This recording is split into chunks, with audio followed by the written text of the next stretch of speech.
the system, Gary. Hi everyone. Nothing is ever. It's just saying, wait, can you change the drop down from current to schedule? Alison, I've started. Hi everyone, sorry about the delay. Hopefully you'll be getting a link through pretty soon, which will allow you to see the live broadcast. So we'll wait for you to join.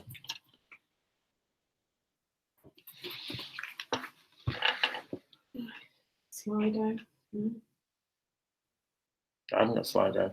It can be on your phone. You can download it to your phone or to your laptop. You can download it to your laptop.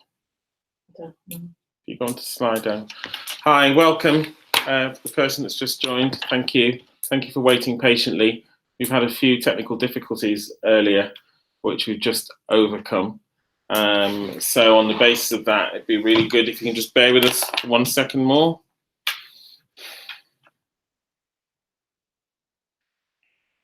Do you want to pass that to Alison, please?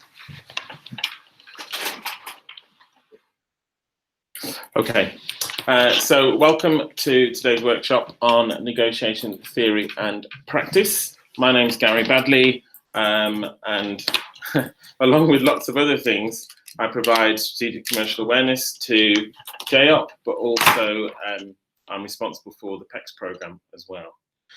So today we're going to be taking you through a workshop which will try not to make it too much of a whistle-stop tour, but this works much better if it's interactive, so do ask questions on the way through. Also, there will be a Slido link, which is #5594. So if you access Slido either on your mobile or on your desktop, you'll be able to ask some questions. Welcome to the person that's just joined as well. We're just about to kick off, so you haven't missed anything.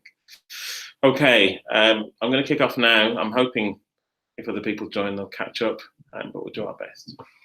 Okay, so what is negotiation? So what we've got is a definition, that it's a management process involving the preparation, bargaining, the interaction of two or more parties in a bargaining situation, and the resolution outcome of this interaction. It's kind of as simple as that, but there are a few things that you have to think about. It's all about getting better value. It's a value improvement tool more than anything else. And there are ways that you can negotiate that give better outcomes than just adopting an entrenched or extreme position from the outset. Sometimes it's very much, people think, well, I'm going to go the very hard line, that's it, I'm unmovable, but actually those ones tend to yield not the best outcomes for you. You might hold the line on something that's important for you, but you have to have a degree of flexibility. The whole point of negotiation is how you actually work towards middle ground and a compromise. So you feel as though you're getting value out of the deal, and so does the other party as well. We've seen many government contracts over the years where it will be as what I would describe as screwing a supplier to the floor. You know, you've got their thumb on them and you just keep screwing them down and down even more on cost. And that's not what it's about. It's about getting a quality service for a reasonable price. Because you could do that to any supplier, but all that's going to happen eventually is they're going to cut corners, performance is going to be poor, and then you're going to have a poorly performing contract, which in the end costs you more money in terms of managing that overall. But people negotiate all the time. Money, resources, it happens at home. You know, who's having the car this evening? It could happen that, you know, who's going to cook tea this evening. There's a whole host of things that you do on a regular basis. I mean, there are lots and lots of people that probably still don't. I mean, I don't pay full price for anything. It's rare. If I'm doing that, it's because I really want it. Normally I'll negotiate. So I negotiate with BT, I negotiate with Sky, I negotiate with lots of utility companies. And if you do your homework, you can get a massive reduction, sometimes 40, 50% off for 12 months. It's worth doing. There was someone that came on this course back in before Christmas who had the builders in, and she used this technique on the builders and saved herself a shed load of money because they'd come back with a re-quote, and she went back and said, no, I can't afford that. And actually, you know, I'm a poorly paid civil servant. You know, you did great work last time, but that level of increase is too high. So can we talk about coming down a bit? And so she went in with a lower price. They came up a bit, and she came down a bit, and they came a bit more, and then eventually she settled, and she saved herself about 1,200 quid. So it's significant. So even though I'm delivering this presentation today, and lots of people are thinking, oh, well, it's just another training session, you can actually use it practically in the real world. I think the last negotiation I did was with BT. It's only last month. So just after Christmas, I complained that the broadband speed was very slow. They came out, I'd upgraded as well. They came out and the engineer said, yeah, there was a problem, we fixed it. So I went back and I said, well, what about, you know, reimbursement for the loss of service for the rental of that broadband? And they said, well, we can do a month. I said, how about you do 3 months? And he said, well, I said, if you say anything else, it's going to be 6. I said, because I think 3 months is reasonable, considering the fact that I've had a slow speed for a long time. So in the end, I got about 90 quid back. So it's worth doing. I had the same problem. I got 20 quid back. No, you need to push. Oh, God. Don't forget, you're the customer. So in their eyes, if they lose you as a customer and you go to a competitor, they don't want that. So a lot of the times when you're negotiating with utility companies or television or Sky TV or whatever it is, or broadband, you need to say, can you put me through to customer retentions? Because they have a greater empowerment to keep you as a customer than the regular call agent that you'd speak to. Okay, I've digressed. But it is worth doing. There are not very many natural born negotiators. Okay, it is a skill that you learn through practice. When I first did my first negotiation, I was really nervous and worried. But as you go through it, you make some mistakes. And if you've got a really good boss, they'll allow you to make those mistakes as long as they're not catastrophic, because you won't learn otherwise. So even on the PEX negotiations, we're going to make some mistakes. But, you know, I made one on the first day. Do you remember? The very first day. And Charlotte goes, well, this is not that sort of contract. So there's something around, you know, you can make mistakes, but as long as you can recover from them, it's not a major issue. You're not giving away too much. Okay. So as I said, it takes place everywhere. And as you can see on that slide, certainly in business on slide 4, political life, you've seen what's happened with Brexit. Industrial relations with the trade union side. In every organisation, it happens. The reason why you need to do it well is you have to prepare. If you don't have a really good preparation session to understand where the other side may be coming from, what's important to them, different scenarios that could play out and how you're going to react to that, you're going to fail. And it's the other side that's going to get the better part of the deal. So it's always worth doing the prep first. So why is it important? Well, you're going to miss out on opportunities if you don't do it well. And particularly if negotiations break down, you could get a deal in place that might not have happened. If you don't agree something going forward, you can have increased costs because you're just stuck with rolling over or holding over on the current contract. And sometimes you can damage relationships, which is more important. Relationships going forward. There's always a line with suppliers that you can take it so far, and then when it starts to cross that line, it starts to become really difficult. And once that relationship breaks down, it's challenging. So on a contract that I had in my previous role in DWP, really important contract for personal independence payment, disability benefit, we were renegotiating with the health assessment supplier, and they came in with, they didn't even have the decency to send their proposal through beforehand. They tabled it at the meeting. So I sent them away saying we're going to need 10-15 minutes just to go through this.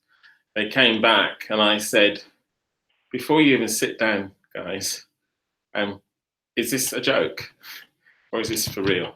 I need to know. And they said, well, no, that's a serious proposal. I was like, right, okay. Well, that being the case, there's nothing in here that we can negotiate on today because you're way over on price, you're way over on expectations, and you're asking for things that, as government, we're not going to deliver to you. So I think you need to take it away. Well, that's outrageous. I said, look, guys, you're dismissed. And they went, what? I said, you are dismissed. And they left. So I then spoke to my boss, And he said, that's fine, I'll wait for the call. And we had all nearly, I would say 70% of that negotiating team were changed out. Because I said, I'm not going to deal with people that are that aggressive from the moment they step into the room. It's unacceptable. So we changed the negotiating team out on their side, and then we had a set of serious discussions about going forward. They came back, it took them about a month to come back with a revised proposal, but we restarted. And the key here was not to blink. So there's a phrase in commercials saying, you don't want to blink first. So especially if you're having a bit of a Mexican standoff, you're the one that says, no, I'm holding the line here. So we didn't blink, we waited for them to come back to the table. Because otherwise it shows a sign of weakness, that you're desperate to do a deal with them. And in fact, we weren't. Are we getting to questions later, or can I? You can do them now. I was just thinking about a scenario where, and which happens often in these justice spaces, where you have very few or one viable supplier. So in that particular situation, you end up with, well, if you say, see you later, because of whatever the attitude of the proposal later, I think there's no other option. So you're almost forced to work with them in the way that they might want to, unless you've got a whole other way of delivering whatever it is you need to deliver. Well, okay, so there's something we'll get onto later called the BATNA, the best alternative to a negotiated agreement. You should always have a plan B. Right. You cannot go into any negotiation, any deal. This is the only option. Yeah. So if the market is really narrow, there's only one or two suppliers, you go out and you work with the commercial team to stimulate the market. Why is it a good thing for other suppliers to play in this space, to encourage new entrants to come into the market that wouldn't do normally? If it's about working with them, well, you're obliged to do that before you can put them in breach of contract for cause, which is underperformance.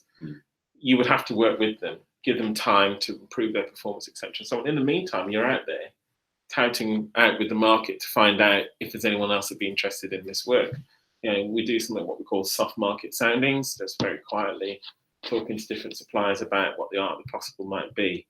And you should never be in the position whereby it's a strategic service, but you know they have got you right where they want you, because you know there's nothing you can do. There's nowhere else to go, and that you should always be looking for alternatives. So almost from the day you place a service with a supplier, you're almost tabling when the review date's going to be. First review of the contract, and then you're thinking about you should be working with them, commercials, to understand the market and who's out there and who would want to play in this space, because it's not an insignificant amount of money for delivering youth justice service. So there is something about there will be players out there, but you don't leave yourself open to that sort of the ability for suppliers to hold you, you know, have a hold over you because you've got nowhere else to go. And the main thing is, if it doesn't work, you take it back in-house. Yeah. It's a very expensive way to do it. It costs money. There's insourcing, cheapy issues, implications, but you can always take it back in-house. Okay. And the thing is, if you don't do it well, you're going to waste a lot of money, effort, and time. Most big procurements that probably cost, I don't know, more than 50 million, 60 million in total contract costs, if they run on for more than a year, they tend to cost suppliers, if it's a really big bid team and it's a complex contract, it'll be over £1 million. So they're gambling on the fact of we're going to invest to produce the best bid we can possible, but they won't do it if they don't think there's a realistic chance of them winning. Which is why sometimes you only get 2 suppliers, 3 suppliers putting their hat in the ring, because actually they're not going to invest £500,000 standing up a bid team if it looks as though they've got no chance of winning it. What's the point? Government have done lots of things in the past where exactly what you said, there isn't a market, or the market said we're not going to play in this space because we think the current incumbent has such an advantage over all the rest of us that it's a waste of money.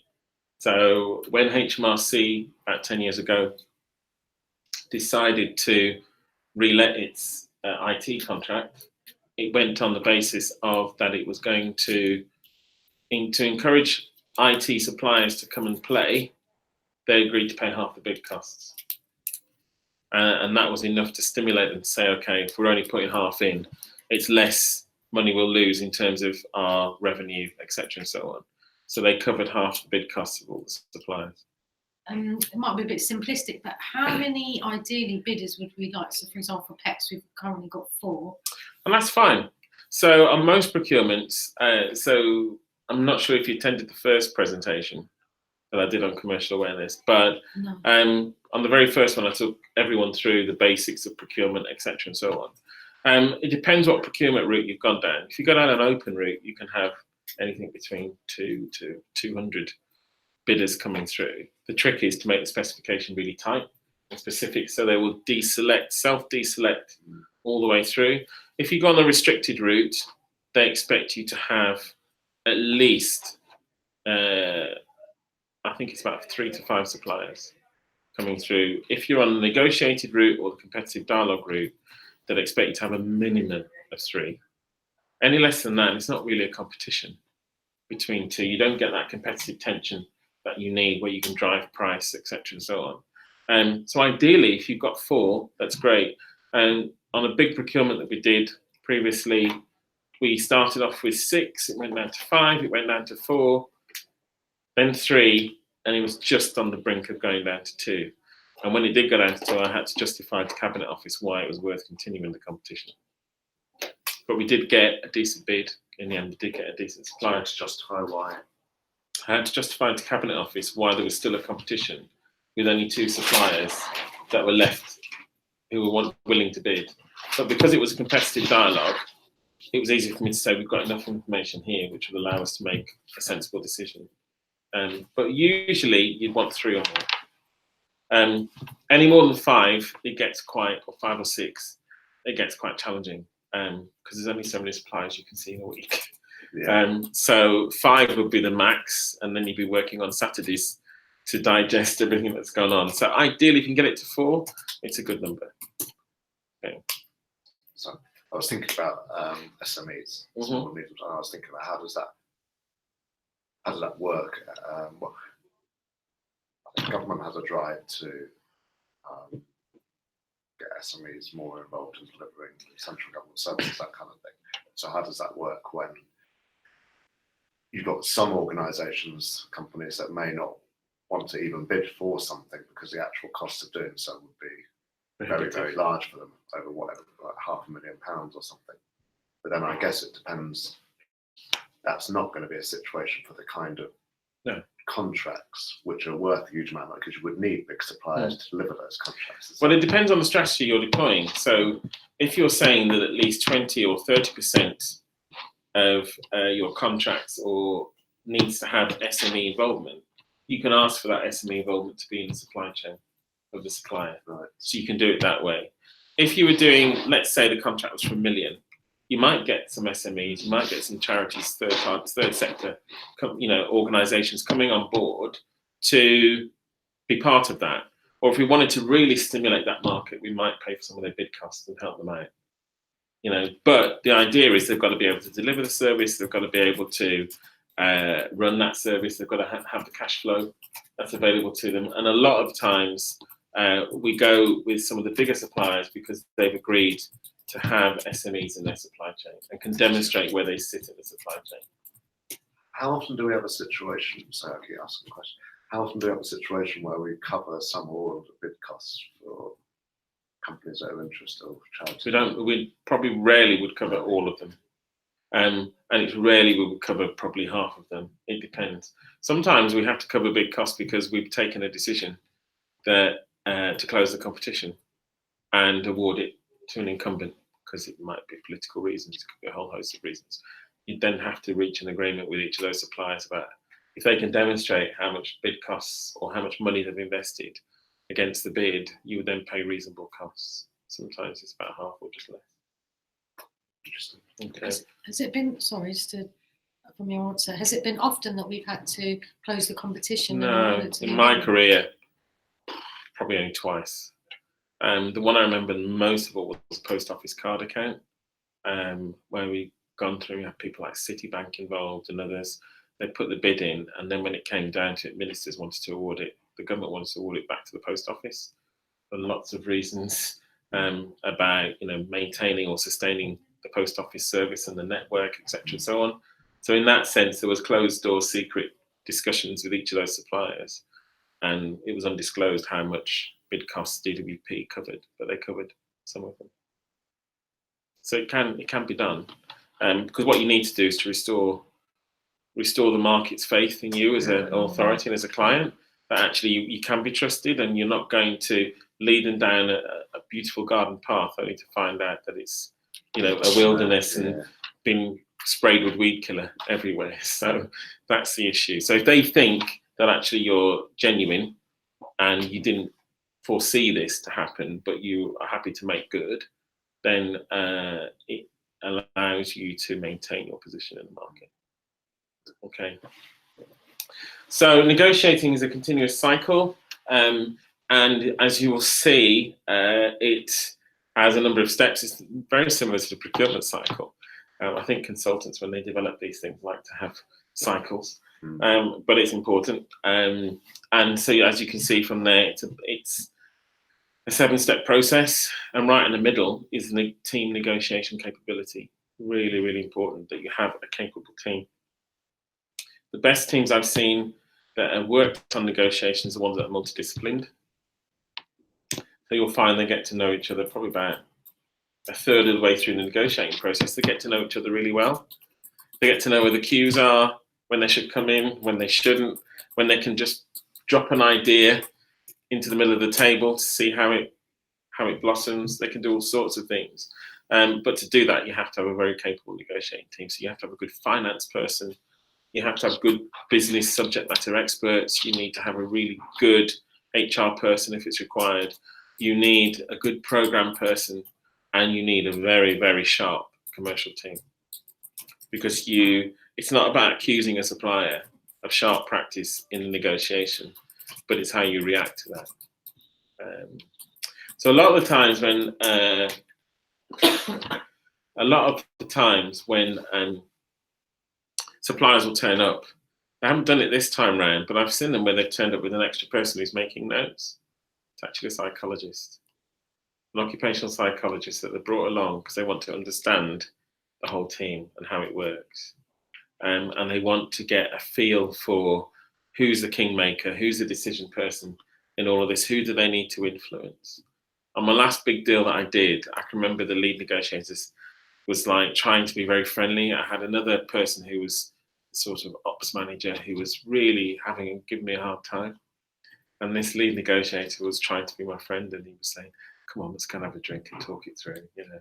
Went and had the drink, blah, blah, blah. And it's kind of like, oh, well, I'm sure we can reach. And I said, look, I said I'd have a drink with you. I discussed the deal. So, I just closed him down. But it's the good cop, bad cop routine. And they try and get you, they try and not persuade, they try and influence you to their way of thinking so that they know that they've done something to condition you. So when you're back in the room, that person says something, you think, well, that sounds reasonable because he's a good guy. Actually, he's the worst. Yeah, he's the most dangerous. Yeah. So it's worth thinking that through. So some of the shortcomings that we have is that we can go into this thinking it's a bargaining event. So we've been talking about some of the terms and conditions around which we need to resolve around termination clauses for youth custody service part of the contract, and how we're going to approach that. And we need to explore all the things around why, how the suppliers might react, different suppliers, to changing something at this stage. So it's really important we deal with it now, rather, week 2, rather than getting to week 8 and drop something on them. So, but if you go in there and thinking it's just a bargaining situation, it's not going to work very well. Over-reliance on personal style, charisma, and the ability to sound and be persuasive doesn't always work. It does have its place. So you will have observed, I like a bit of humour in negotiations. I like to get suppliers to chuckle a little bit and smile, because it just sort of takes the tension out and makes it a little bit easier. But you'll see on other things where we did the cheapy discussions with one of the suppliers, that's pretty sort of down the line, it's not good enough, etc. and so on. So there is something about how you behave and how you come across will give them some insight to who you are, but I like to keep them guessing, because then they don't know when the bad person's going to come out or when I'm going to be really nice and charming. So it's a big difference. Inappropriate approaches to the relationship. So you're over familiar with them. You might have worked with them for a number of years, and you start calling them, by nicknames and that sort of stuff. It's not professional. It's not the right way to do it. You should be using them and getting them to buy into your strategic priorities and what's important. But if you don't understand what that is important to them and their priorities, you're never going to get any sort of compromise. As I said before, insufficient preparation. Having an adversarial mindset. So before you've even got in there, it's like, I'm not moving. So you want to play this, what they call a zero-sum game in game theory. So it's basically all the things that you think are going to be advantages to you, or concessions that you might make. When you start to add them up, and when you look at the other side, it actually doesn't give you anything, because all the concessions that you've given away and things that you've gained, it just gives you back to the same position. So it's not really a good way to work. You've got no strategy for how you want to negotiate, and more importantly, misaligned incentives. So it's really important they understand from the very start what you're trying to achieve from the contract, what the outcomes you want, etc. and so on. If you don't do that, you are probably going to have a very difficult time. The longest negotiation I've done was around 232 days. Oh my God. So a year. 9 months. It was like giving birth. Not that I would know what that was. It was with Capita for a DWP contract, and it took forever. I managed to negotiate with Atos in 4 months. They took another 5 months. And even during that time, and some of it was about trust, some of it was about the fact that they tried to mislead the department by providing a costing model and a spreadsheet that really didn't stack up. And when we interrogated it, we found all these hidden sheets that showed where all the hidden costs were, and things like paying for a company flat and courier costs and all sorts of things. And they were really embarrassed when we found out. We said, go away and sharpen your pencil and come back. It's something that isn't as padded out as this. So, yeah. It's Machiavellian. Well, suppliers think that government, I wouldn't say stupid is the wrong word, suppliers think that government are not as well informed in lots of things. And they always think that they can get one better over on you. But actually, when you've got really good finance people, and in fact, it wasn't finance that found it, it was me, but when you've got really good finance people or good forensic accountants who can delve into this sort of stuff, then you really have an opportunity to hold them to account. So there's a little bit of a trust issue. So moving on to slide 7, there are 4 elements that are always present in negotiations.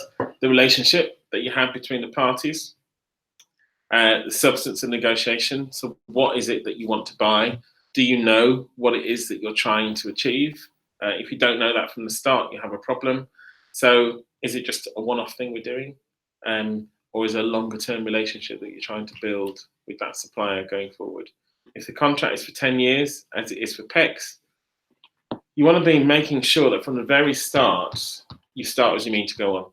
They know how you behave as an authority. They want to know how you're going to behave when there are problems or issues arise. I was always taught very early on that once you've let a contract, if you have to bring the contract back out onto the table, it's finished, it's lost. There should always be something about the relationship that makes them want to do something for you as the authority, and they can appeal to your better nature to help them out with something. So I heard something the other day, which I'll have to remain anonymous, but a particular supplier was desperate to close out their end of year.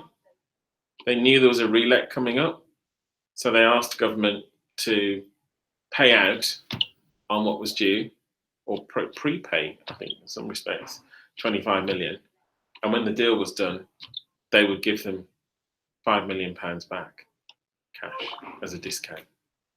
So that's easy money, because if you're going to be doing that deal in the following year, and you're going to sign that deal, and that deal is signed for, 40 million, but actually you're only going to pay 35, that's money in the bank. So it's an easy way to say, yeah, fine, we'll give you that money now, as long as you give us that discount later and it's all in writing, that's fine. So sometimes suppliers do that as well. And that's another form of negotiation. You've also got the process to deployed and time. So who's involved? How much time do we have? It's not good to tell suppliers that we're up against it and we're struggling for time, because they will use that. They will string things out to the last point, and then they'll just say, well, they've got to make a decision because they haven't got any time left. So you need to, if a supplier said to me, I hear that you've got a problem with timeframes, I'll probably turn around and go, no, Tom, no problem at all, mate. No problem for us, so let's carry on. Because even though I'm like a swan and underneath the water I'm paddling like mad, actually keeping that calm, serene composure is what you need, so that they don't think they've rattled you at all. And then there is also the issue of where you hold the negotiations. So there's a lot of talk about holding the negotiations here. So at one point there was a suggestion we should hold them at the supplier's premises. I mean, I don't think so. You always have a neutral location. Normally lawyers' offices are quite good. At a push I'd hold them here, but I've never held them at a supplier's organisation. Hence, PEX being at whoever it was. Pinson's, Yeah. Nice. So what you don't do, because you don't know, they could have the room bugged, there could be anything, they could, when you're having a break and you're having, private discussions about how you're going to approach the next part of the negotiations, they could be listening to that, you don't know. We were talking about that on Friday. Sorry, just I don't know if it's happened before to Charlotte, or we were just talking about what could happen. Suppliers have left their coats over in that break bit, and they've got listening devices. Yeah. I never think of that. Yeah. So The other thing is, I suppose, about having a supplier's office, is that they're going to have some kind of psychological. You lose your comfort power, don't advantage you? Yeah. Over you, and which Your power's isn't either quite in your right. territory or in a neutral yeah, one. so you're already at a disadvantage as soon as you go on. okay. So also, the reason why we're doing this is negotiation should be seen as an organisational competence, because everyone can do it, not do it well, but everyone has the ability to negotiate. It should be, you'd be doing it all the time. So when you get to end of year, you want to make sure that you're going to be remunerated appropriately for the value that you've added for that part of the year or during the year. And if that's not happening, or it could be they've asked you to take on something else, like Adrian asking me to take on SRO for PEX. My argument is, well, can I do that? What does that mean for me? And I'm always thinking about, okay, well, what's that going, if I deliver that, then what does that do? So there's something about, if you think you're taking on too much, because I said to him, well, I'm going to have to drop something.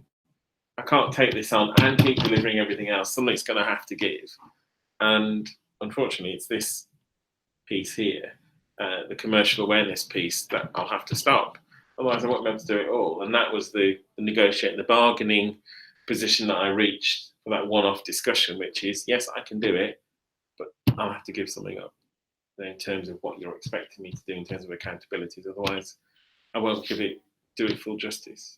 So there is something about, doesn't matter what you're going into, a career discussion, performance discussion, do your prep, have everything at your disposal so that you can start to discuss and argue your case of why you think your performance has been at this level as opposed to where they might think it's been at this level. And it always works, because if you've got evidence, if it's clear, things you've done, you've got feedback from other stakeholders about how pleased they were with the work, where are they going to go?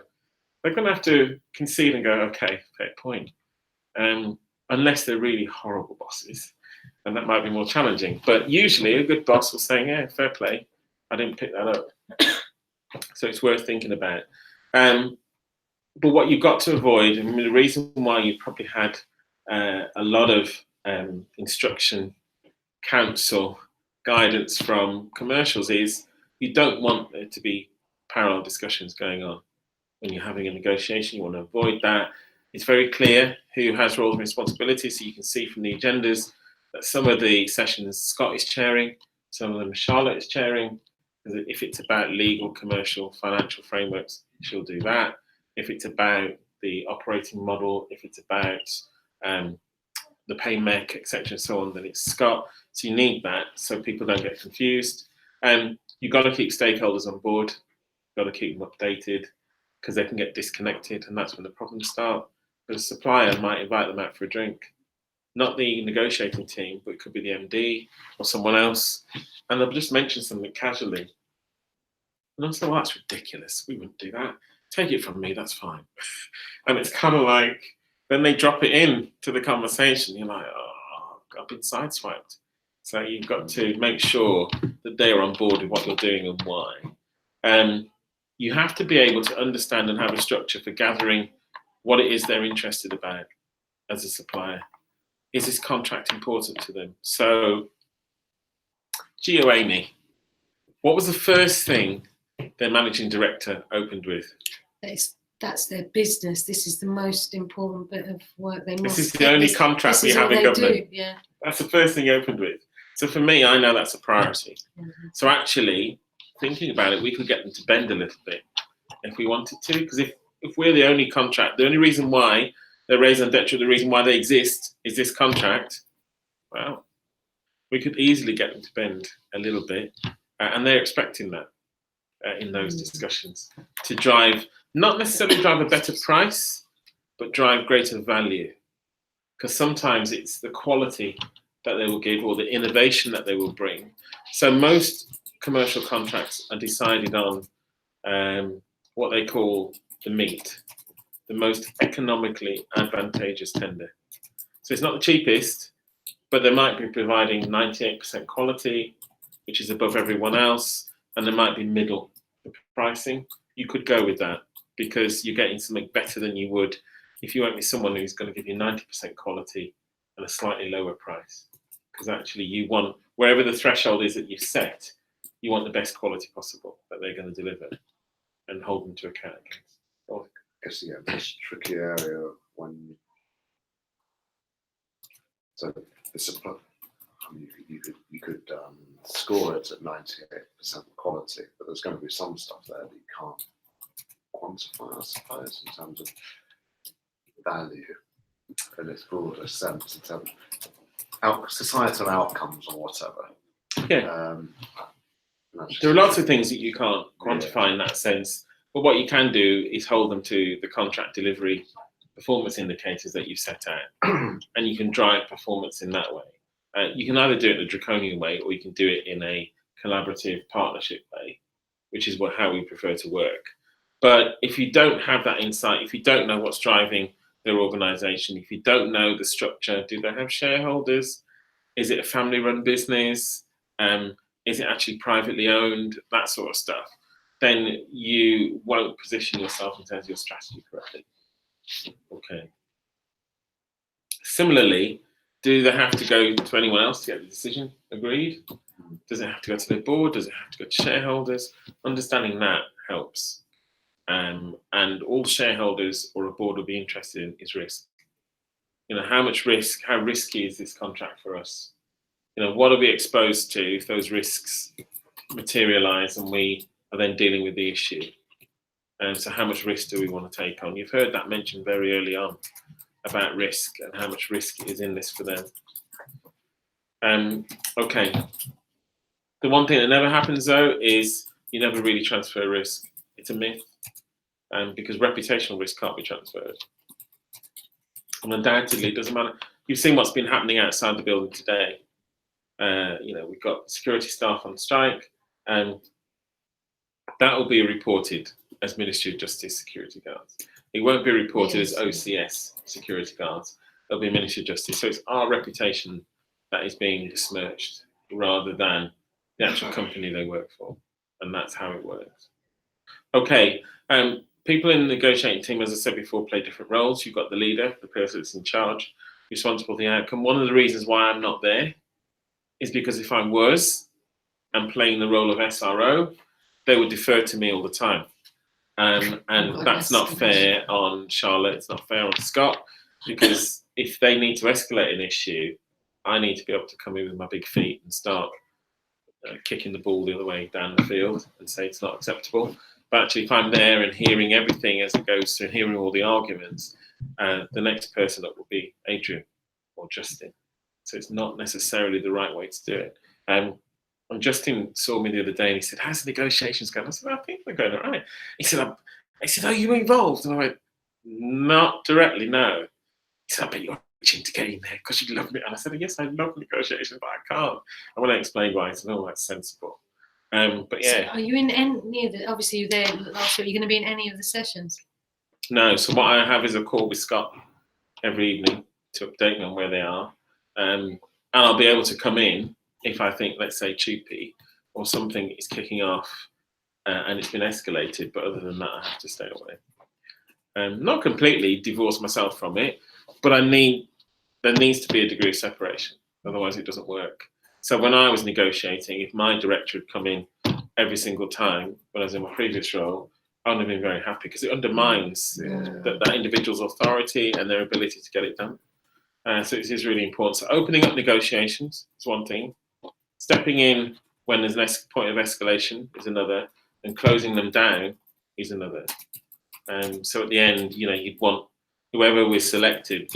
I'd want to understand the shape of the deal, what that means, etc. and so on. So you got people who do the requirements, like yourselves, Shalia, in terms of youth services, so they know what you need to be delivered and how it should be delivered to what's standard. And I think the youth justice team have been doing quite a good job of evaluating initial bids and playing a very straight bat and telling them what's good enough, what isn't good enough. And it's been interesting to watch their reactions as you've gone through that, because there's been a bit of a praise sandwich. This is really good. This is rubbish. And this like the good. main whole point of the service, a imagine dedicated yours, workforce. Oh no! I started with strengths because Scott said come from a positive side, but then at the end it's like, yes, we've got some key issues to discuss, like our dedicated workforce. You need support functions, so that's why you've got people with the right skills, finance, etc., in the room, and you need that point of escalation, as I said. So if you've got a bottleneck or you've got an impasse or you've a particular hiatus you need to overcome, that's when you'd expect the SRO or someone who's above all of that senior to step in. So if I wasn't around, it'd be Adrian or Justin, or particularly if it went right up to chief execs, then you'd be expecting Adrian to step in and have that sort of off the record conversation. Say, come on, guys, don't be ridiculous. That sort of stuff. We're not made of money. But it depends what position you're in. So we're on slide 11, guys. So making it work. Have we had any questions on Slido? No, I'll just check again. Okay. Nope.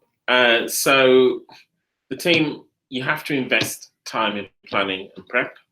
Really important. If you don't do that, it's just a recipe for disaster. I can tell you that now. So I'd be expecting the youth justice team to have really thought about what's come through, what key points they want to raise when it's their time in the negotiation discussion, and how they're going to approach that, and what's their strategy. If supplier comes back with something slightly off the wall, or if they suggest something that you think on the surface sounds really attractive, I wouldn't give them an indication of that. I'd just go, okay, interesting. Would you like to unpack that a little bit more for me so I can understand in greater detail? They do that. Let's take that away. I'd like to take it away and consider it. Instead of saying, that's brilliant, we hadn't thought of that. That'd be really good if you never do that. It's much more about being more considerative, taking it away and thinking about, well, if they do that, what does that do to this part of the contract or the service for us? And how would we hold them to account? It's all the what ifs. So sometimes it's good to have lawyers in the room. They're brilliant at risk. They think about all the things that could possibly go wrong.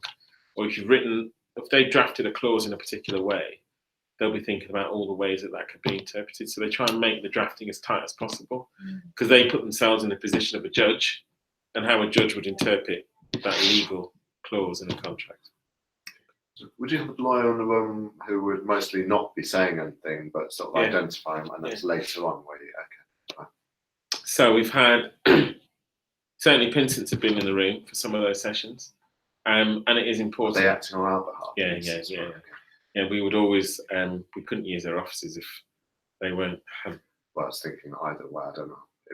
They always act on a hub. They're always instructed by our lawyers internally, because they just don't have the bandwidth or the capacity to do it. And I'm treading on dangerous ground here. And also, there are certain skills and expertise that's more readily available in private practice than would be in the government legal departments. That's why they outsource some of the work. But we have good. I've worked with Pinsons before. They're really good, and their turnaround time's really fast. So if you need them to turn the contract around by the morning, it's done. You know, Things you can do with money, I'm guessing. well, it's not money. It's more about they need to keep the client happy. Yeah. So if we need something done overnight, they will get it done overnight. Whereas you do that with the government legal department, they'll say, well, actually, we're not 24/7 lawyers, and it's that sort of thing. So there are flexibilities there that you can exploit, which are really helpful. Okay, so you need to make sure you've assigned roles and you apply them with discipline. So I'm doing my best to stay disciplined because I have a role to play, and it's not the role I want to play. Because in reality, if I could roll my sleeves up and get my hands dirty, then I would do. But actually, you have to step back, which is important. That you have clear negotiation objectives and goals, what you're trying to achieve, and that should be set out so we know what the goal is for youth justice, youth custody service. We know what needs to be done, and we know what expectations you have. And actually, if they fall short of that, then it isn't good enough. So whatever bid comes in at best and final offers, if it's not hitting the mark of delivering the minimum that you require, then the bid isn't good enough. So there's almost like a threshold, not just on price, but on quality as well. The negotiating opening has to be carefully scripted. So I played a role which was very much, I'm excited about them being here. I really want to hear the proposal. They all got really worried because I kept saying, I'm so excited to hear what you're going to tell us. And they were like, it's not that good, Gary. And I said, well, let me dial my expectation back down.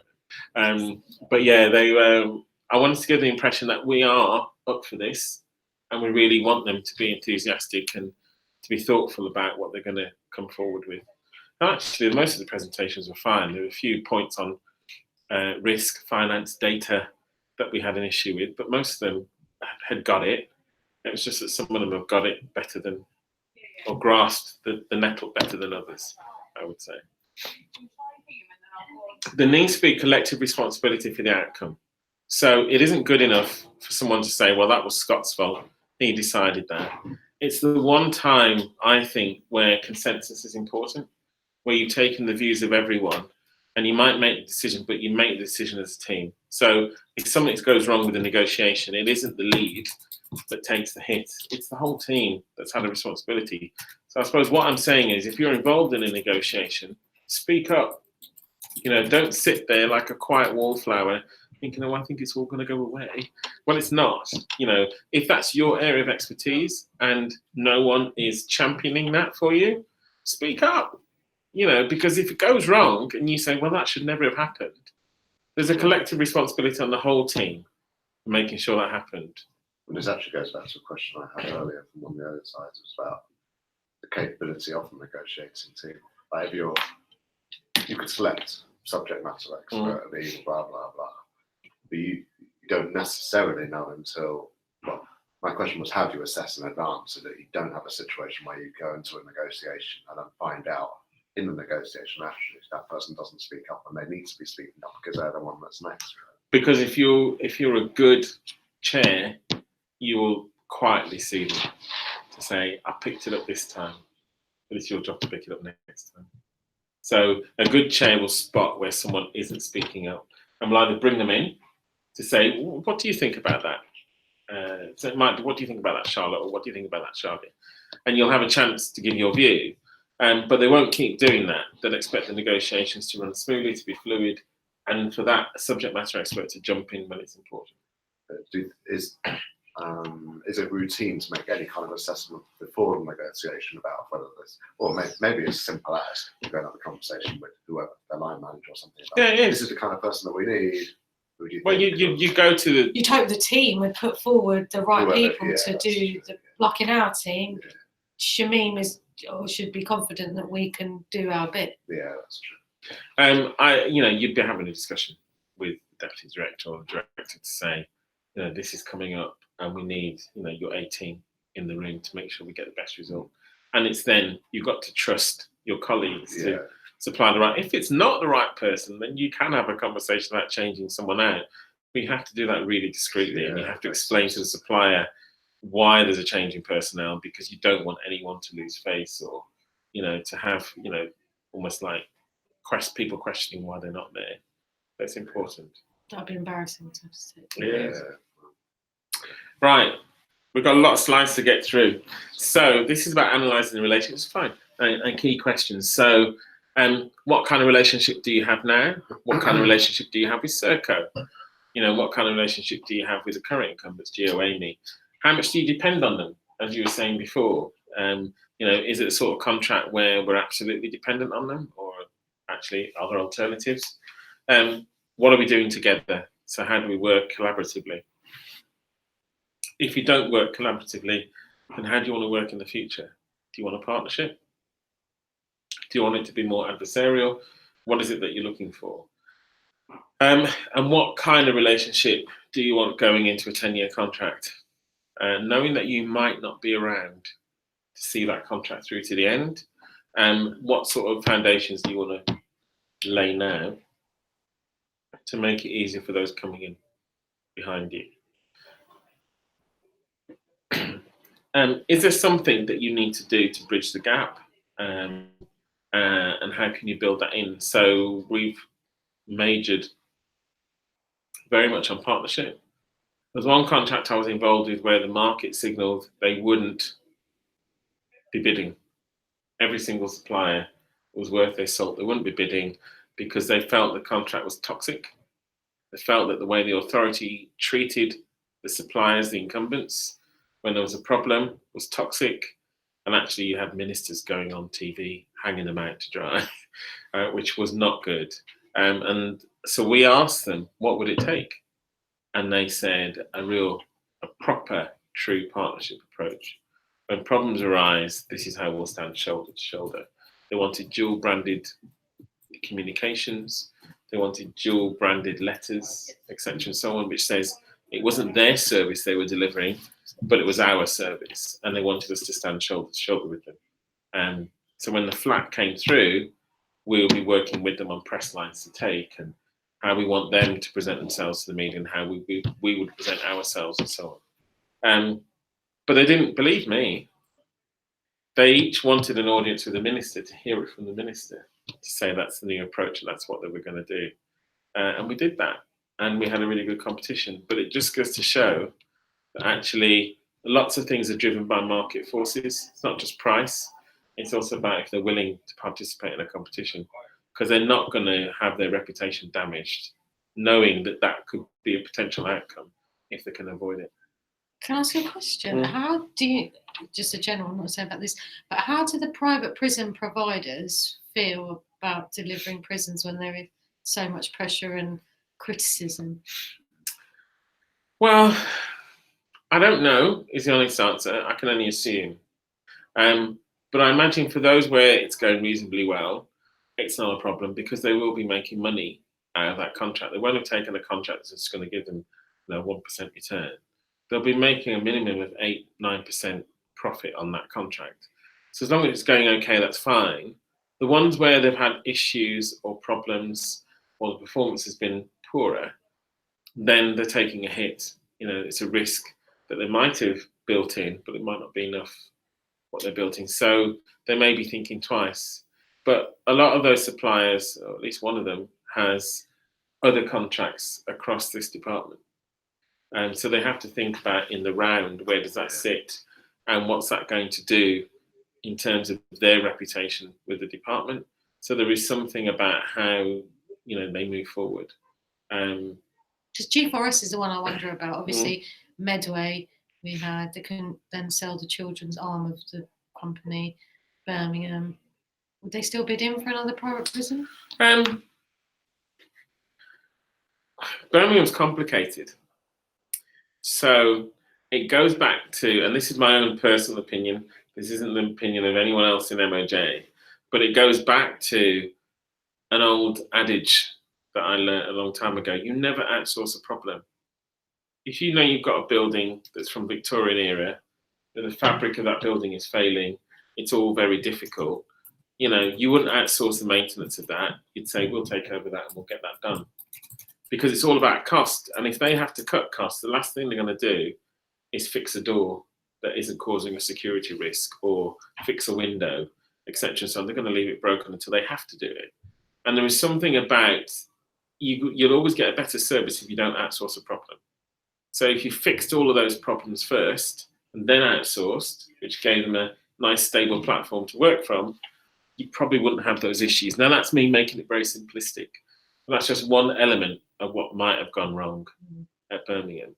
And we're paying for it now because we're either going to have to fix what the problems are to get it back on an even keel, and some of it is going to cost millions to do. Can't afford it, Can't afford it, but actually the safety, security and humanely housing of prisoners is more important.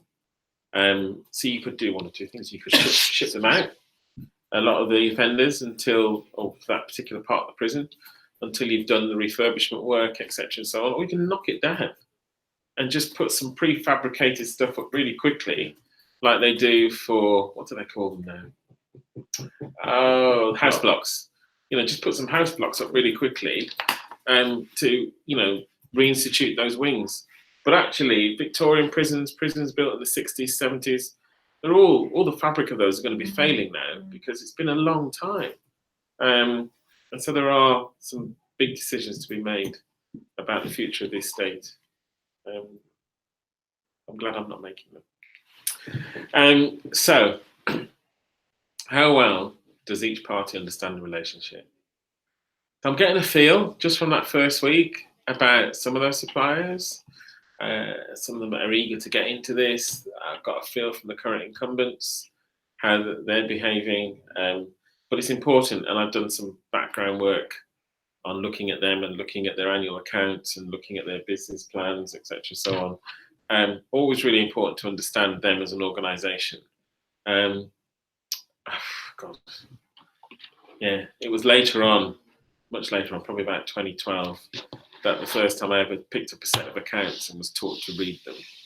Because you can look at the numbers and they look all right, but then you start to look at the notes. That's where all the bodies are buried.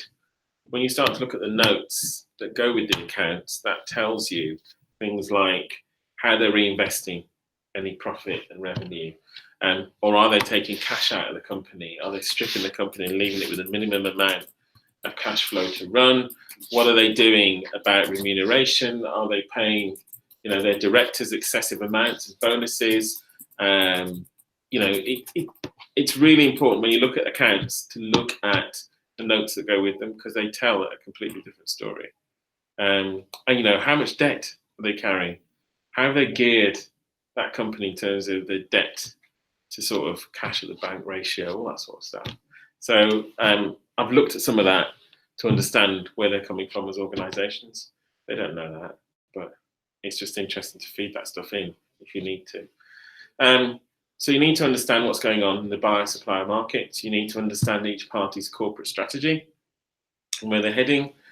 You need to understand who is the decision maker, because it might not be the person in the room. You know, for us, it's not just ministers here and Mike Driver and Richard Heaton. It's also Cabinet Office. It's also Treasury, and you need to spell that out to them so they're really clear that actually, even though we can make the decision that we think this is a good deal, it still needs to go through a number of hoops of assurance before we can say we can sign. Talking of Cabinet Office, sorry, do you usually have Cabinet Office in those negotiations, or is it because it's such a high value contract for Modge that we have them there? Or in the morning? It is good practice to involve, not negotiations, but to involve them in discussions around relating a contract, program boards occasionally, or even in the negotiations. Because when you get to the other side, or the end of that negotiating period, what you want is for them to be able to say to their minister, we've been involved with this from day one. We've given our advice. They've been really good. They've taken on board the majority of that and made it work. And we think this is a really good deal. What you don't want is to say they've shut us out. It's been really challenging just to get the minimal amount of information from the program and the department. And actually, we're not quite sure whether this is a good deal or not. So we would recommend that you reject their proposal. What you want is for them to be working with you, so it makes it smoother at the other end, because they don't like writing submissions like that to say this is a bad deal. They want to be able to recommend that it's a good deal. So my experience of Cabinet Office is they're not a threat. You can actually use them to your advantage, and you can play them in. When things are getting difficult, you can bring them in as another party which says, come on guys, you're messing around here. So there is something about using them in the right way and working with them in the right way. And they're not to be feared. They are to be embraced and encouraged, in my view. Not just in this area of work either. It's often been the case that across multiple areas of work, people think that Cabinet Office, they're reluctant to actually engage them on anything, and they'll try and do the minimum amount necessary. Actually, they all think they work for the Dark Lord, but that's not true. Yeah. From what I've seen, only just in the programme board and obviously in our negotiations, they've been quite helpful. They make quite helpful suggestions. Yeah. And Mark was really good. Mark, although Kim didn't say as much, Mark was passing notes saying, can I ask this? He wouldn't just jump in. He's very engaged, Mark. Yeah, he wouldn't just jump in and ask the question. He wrote down something and said, can I ask? Go ahead. You know, because he didn't want to undermine anything that we were doing. So, buyer versus supplier preferencing. So, I went through this in the last session where you need to understand how they see you. You know, do they see the department as a bit of a cash cow? Do they see you as a growth area? If they get into this, it could expand. Do they see you as strategic for them? Or do they see you actually as a nuisance? So they'll do it, but they don't really want to do it. It's easy money, but it's not really linked to their core business anymore. They've moved on from that. You know, so it could be like, I don't know, you could look at someone like Hewlett Packard. You do IT, they might have diversified into, I don't know, running prisons or something. And they're thinking, well, this isn't really, after a couple of years, it's not really our core game. They want to re-let, but we're not really that interested. We'll do it because we've got all the infrastructure now and we've invested, but actually, as soon as we can get out of this, we will do. If you ask them to do anything, it's cost the earth to implement any changes, because it's kind of like, well, we don't want to do it anyway. We're quite happy with the model that we've got. So yeah, so there's no sort of shared incentive or alignment of objectives or priorities. They just think, actually, they're not worth doing business with anymore. So you have to recognise that pretty quickly and think, I'm going to cut them loose, if you can.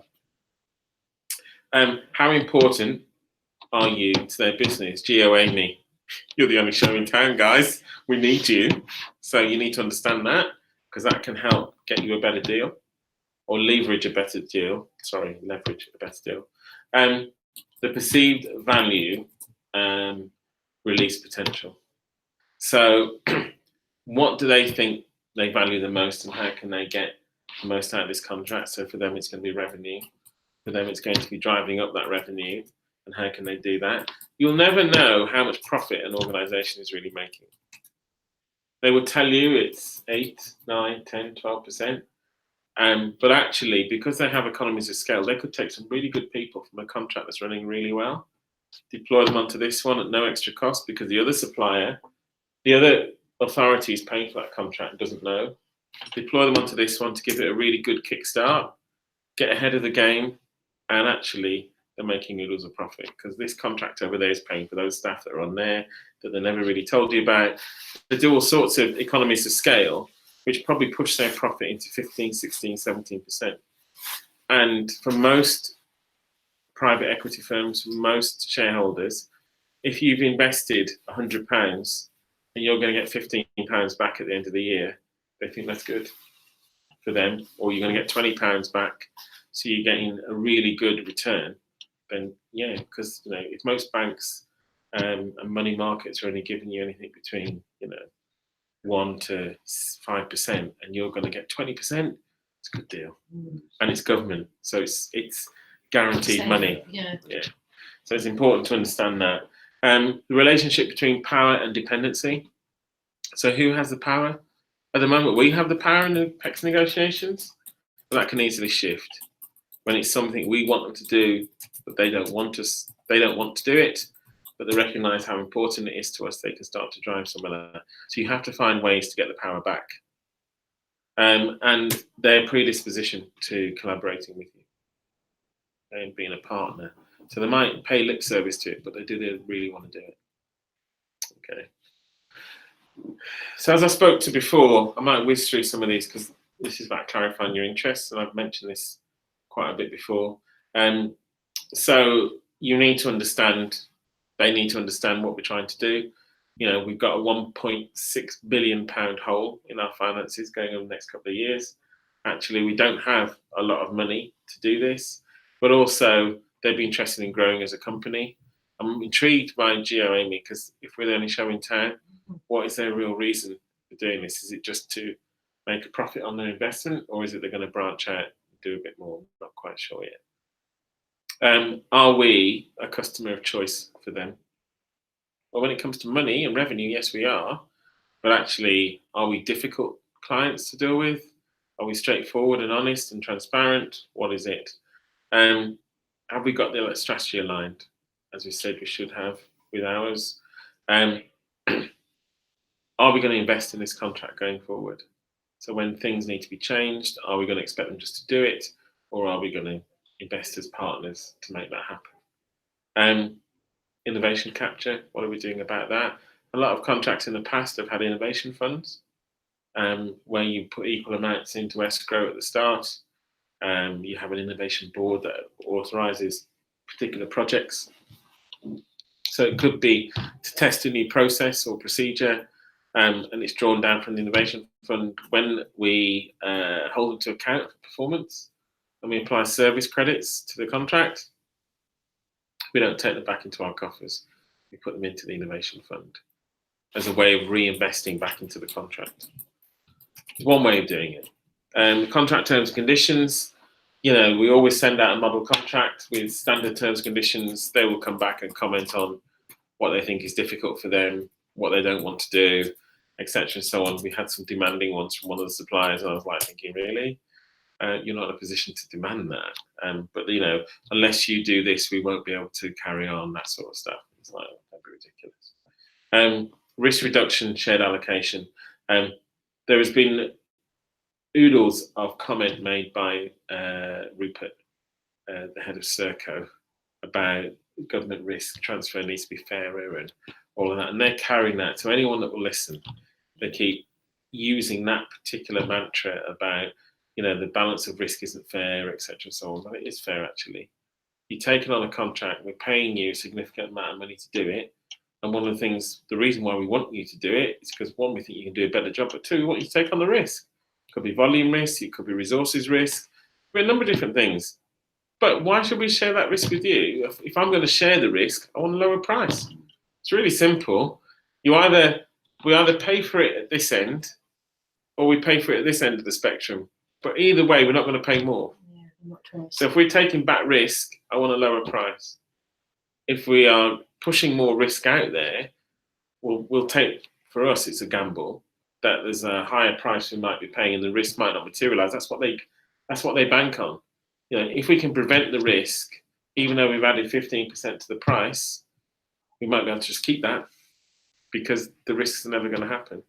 So actually understanding those risks for yourself as the client, the authority, understanding how you would cost them makes that risk discussion a lot more informed and easier, rather than just accepting what the supplier says.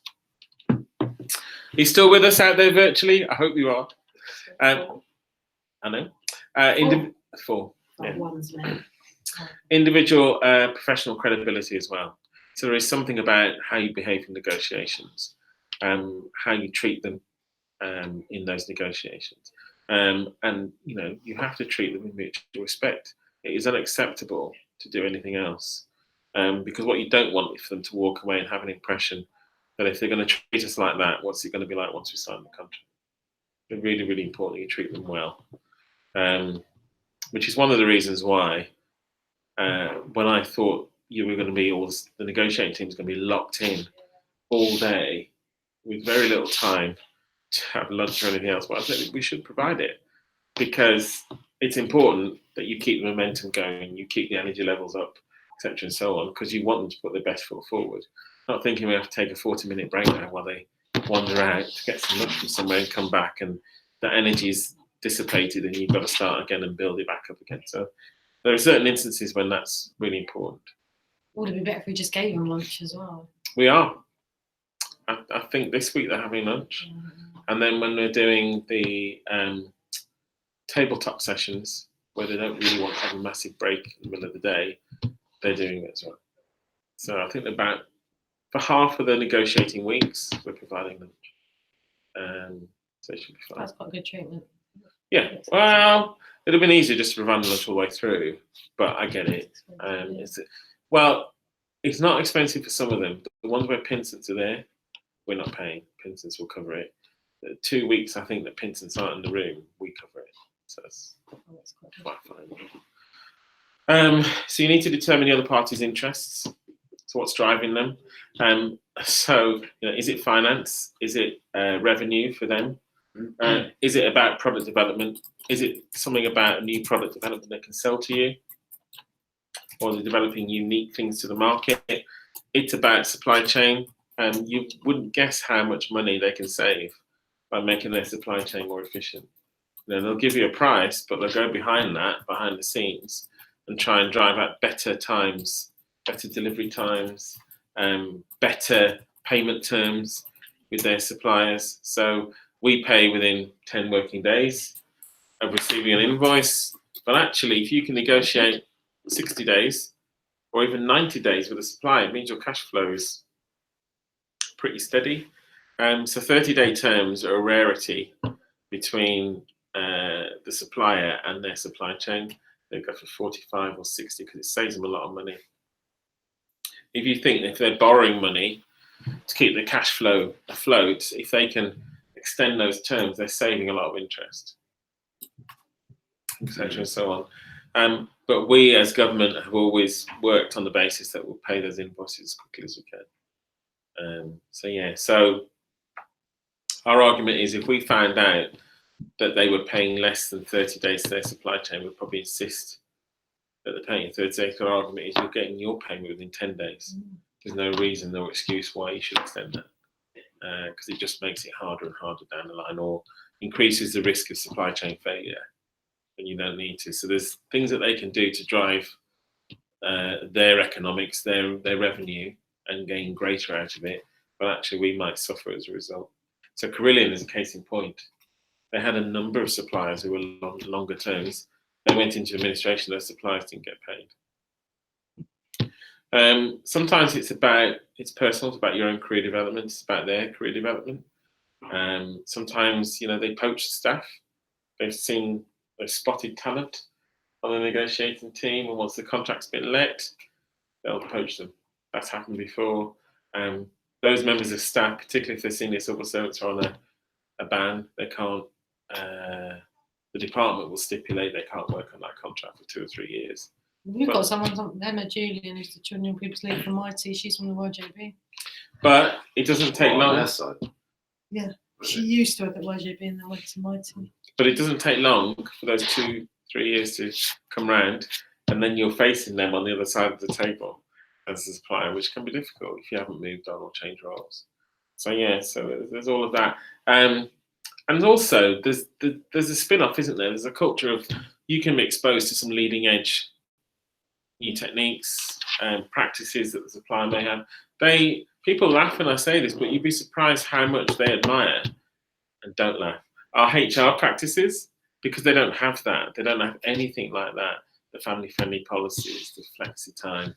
They will try and find out as much as possible about what we do, because actually, if it has real benefits about retaining staff, if it's about making things easier for staff so that they give their best. So there are certain things that have adopted in the private sector that we've come up with first. Well, that is true. And actually, specifically, MOJ is particularly good in some respects.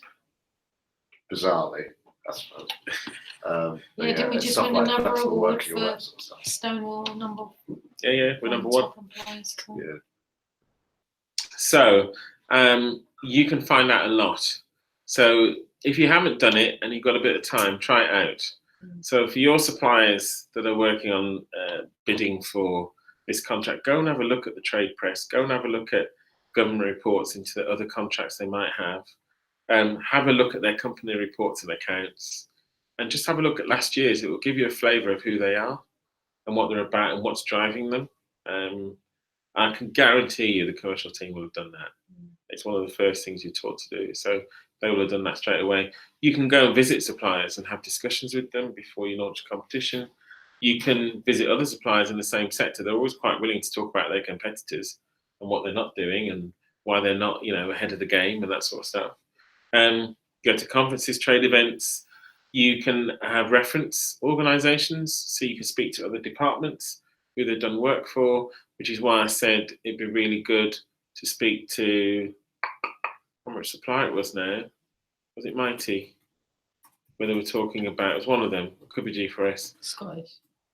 Scottish government, and also, it's Mighty, wasn't it? It was the Scottish government, and also understanding what they've done in Australia. One of them was talking about they've launched this IT service in Australia. I can't remember which one it was now. It might have been G4S. Yes, G4S Australia. Yeah. Or Tech, the Tech. world leading logistics solution. So basically I was saying, well, actually we should get a contact from them. If that means you've got to be here at 7 o'clock. 7 o'clock in the morning that means there. you won't go a trip to Australia. No, you do it by Skype. So normally, let me get this right. Yeah, if it's 7, 8 o'clock in the evening here, it's probably about 9 o'clock over there or something. So you'd have a Skype call with them and just understand, what's going on and how it's been and how they found G4S as a supplier, etc. So, and also, you can also tap into other people. So for Serco, you could go to whoever's running the prisons element, which is Charlotte, or whatever else they're doing across MOJ. You could get a really good view from other stakeholders about how they're operating as a supplier, which is really important. Okay. Then you can dig deeper. You can, build the relationship with them. You can build rapport, identify common ground, build trust, but it's important because you need to arrive at a really clear point about what they're interested in. So you can just keep digging a bit deeper, ask some open questions of them, and just understand a little bit more about where they're coming from. You might not believe this, but actually negotiations, when they're speaking, you have to be listening 80% of the time and quickly internalizing, digesting what they're saying. Because if you don't and you get distracted and people put their phones and you miss something, you miss a gem that actually, you should be listening to. And if you think about it, there might be 1 or 2 of you, but they've got 4 people there.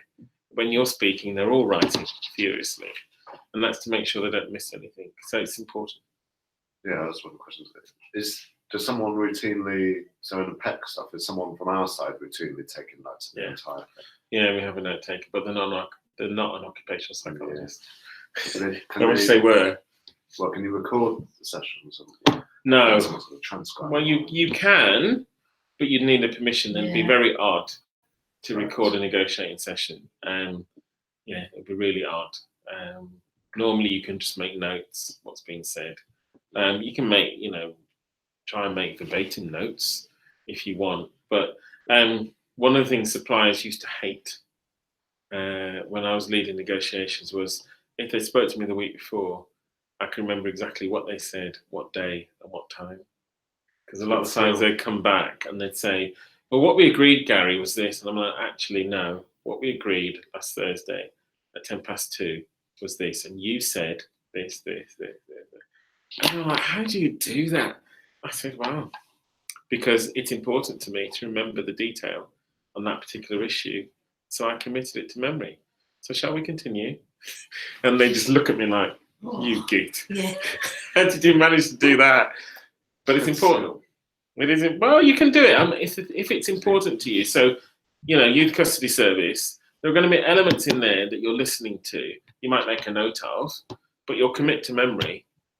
And especially if you're picking it up the following week, you'll go, no, that's not what we discussed, not what we agreed. It's important. I guess part of it is understanding the significance of something that's said at the time it's just said, so that you either make a note or you commit to memory. Which is why planning and prep and knowing your outcome. Yeah. So this slide, on slide 22, is a very simplistic model, but it works. So in addition to understanding the value of their interests, it's important to understand the common ground as well. And it's all about, negotiating is about being satisfied with the outcome on your side, their side. And you have to manage that satisfaction to make sure you get a good deal. So if you know what the interests are on both sides, you're going to have some common interests. And identifying those and sticking with those as the big ticket items means that you deal with the most important issues first and the ones that are going to yield a good deal. Everything else for me is on the periphery, and we might give away some of that. When I was growing up, big family, 7 siblings, and we were always taught to, should give but don't expect to receive. Negotiations, forget all of that. If you give something away, you want something coming back. You always give to receive in negotiations. Yeah. Yes. If you concede something, you expect something to be coming back from the other side. You don't expect to just give it all away and give away all the value in the deal. Otherwise, what's the point? You're not going to have an effective deal. You're not going to have a deal that really works for you. It's all working for the other side. Okay, getting to the good bits. So plan, align your negotiation approach. Really important. You need to decide how you're going to do that. Are you going to be friendly? So there's 2 different approaches. There's a soft bargaining approach and there's a hard bargaining approach. Okay, neither of them, you have to use a mixture, but neither of them are a good way to tackle it. So you might concede things because you want to protect the relationship. They're the only supplier in town. Can't afford to lose them. They're important to us. So you might start giving away things too much. You might be too flexible. You might make offers right at the start, which isn't good. Or you could be like some people that I've seen in negotiations where I've been 2nd or 3rd person in the negotiating team. And you think there's no need for this adversarial approach. There's no need for needling them all the time. Or they're absolutely just determined to win at whatever cost. Well, that's not a negotiation. That's just a way of trying to land a deal that doesn't really you haven't really explored where the real true value is. You're distrusting, misleading, you refuse to flex. It then just becomes a battle of wills between you and the supplier. And it's not a good way to be honest. It's the hard bargaining approach is probably the worst one that you could do. It requires it sometimes. Cheapy, GOAME, important, because they're just playing a game and you want them to play fair. Whereas some other things where you want to be that hard, what's the point? It's not going to get you where you need to be. So I imagine they're being pretty hard with G4S on Birmingham right now and holding their feet to the fire, and rightly so. Because the thing for me is they should have surfaced that a lot sooner. They should have fessed up and said, we've got a big problem that seems to be growing here, rather than leaving it until it just went into thermonuclear meltdown, which is never good. So there are pros and cons of doing hard and soft bargaining. You don't have to prep to bargain. If you want to bargain with BT or Sky, it's a little bit of homework on what Virgin are offering at the moment. What can I get with Now TV? Blah, blah, blah. Having your prices in your head and knowing where you want to land it, okay? So if you're paying, as I was at one point, it's been bonkers, £114 a month, my ideal is to get it down to about 55, and I'd be quite happy. No, that was for everything now. Everything, sports, movies, the works, broadband, the whole lot, right? My idea is to get down to 55. If I get it to 60, it's reasonable. It's just over half. And that's what I used to do until I decided to ditch them and get Now TV, which is much cheaper. Sky's so expensive. Oh, it's ridiculously expensive. So having the sort of hard soft bargain, it gets the job done when the pressure's high. But if you use this process, it can sometimes be unfamiliar, because if you haven't done it very often, you tend to move back and forth at the wrong times. So one party might be using a hard approach, next time it's a soft bargaining approach, and it doesn't quite work. But if you're doing one-off transactions, it can be useful, to go in hard and get that discount. So when you go and buy a pair of shoes, I buy lots of shoes, by the way. But you only buy a pair of shoes, and you go, and it's got the slightest of marks on. I always go, well, okay, well, if you haven't got any more, you're going to discount it then. And they'll go, well, it's already on sale. I said, it doesn't matter. It's not merchantable quality. So, and they go, well, that'll polish out. I said, well, you polish it out then, I'll wait. And they go, oh, well, we can't get it out. I said, well, that's 20% off then, isn't it? And they go, well, you can't bring it back. I said, I had no intention of bringing it back. It fits perfectly. So another 20% off the price would be lovely. And you just chance your arm. You'd be amazed what you can get. Oh, absolutely. But the cons of a tactical hard and soft bargaining approach is that it rewards stubbornness. So one of you is going to win in the end. It means it encourages a little bit of brinkmanship. You need some of that, not lots. It promotes deception. So that particular supplier who gave me a cost model that was padded out with, not erroneous, but additional costs that didn't exist. Not good, and that eroded the relationship. It doesn't allow you to do the creative problem solving, and it traps you in the hard soft dilemma of understanding when to do that and when not to do it. I have news for you though, there is a better way. Okay? And a lot of people now in private and public sector are using the principled approach. But this is much more about partnership. This is much more about collaboration. This is much more about working together.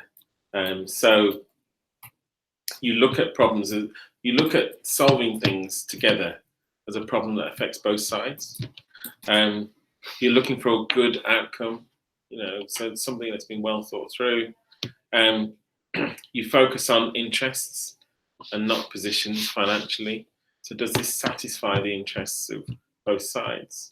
And you come up with options that give mutual benefit. So the win-win scenario. You develop multiple options as well before deciding. And you use objective criteria to evaluate and support those decisions rather than just deciding on a whim that that's what we're going to do. So principled negotiators, and I hope our team is in this space, have a high concern for both the outcome and the relationship. It's not just about what you can get out of the deal. It's thinking longer term about where is this going to lead us and how they're going to behave going forward. There are pros and cons, and it means that you can create additional value in the contract. It's neither adversarial nor naive. When you do it, people know exactly where you're coming from. You can get higher levels of satisfaction by being more collaborative. And yet it can be an education for some people who've not seen it done before. But it requires prep. It requires you to really think about the different scenarios that you're going to be hit with and how you're going to respond to that in a collaborative way. I've had to bring in Cabinet Office sometimes the complex transactions team because we've hit a stumbling block on part of a payment mechanism. But they'll just come in with something that's so simple because they haven't been involved in all the discussions and say, well, why don't you try this, guys? And they'll come up with a formula to say how we're going to deal with a particular problem in the contract. And you think, yeah, that does work. Both sides love it because someone independent coming in, they've got no real driver in them to say this is going to make more money for government or make more money for you. It's just about how do we get and solve this problem in a creative, principled sort of way. So you set your principles out at the start, and that's what you work with them on. So our principle has been partnership. We're expecting that to carry on all the way through. It must be difficult.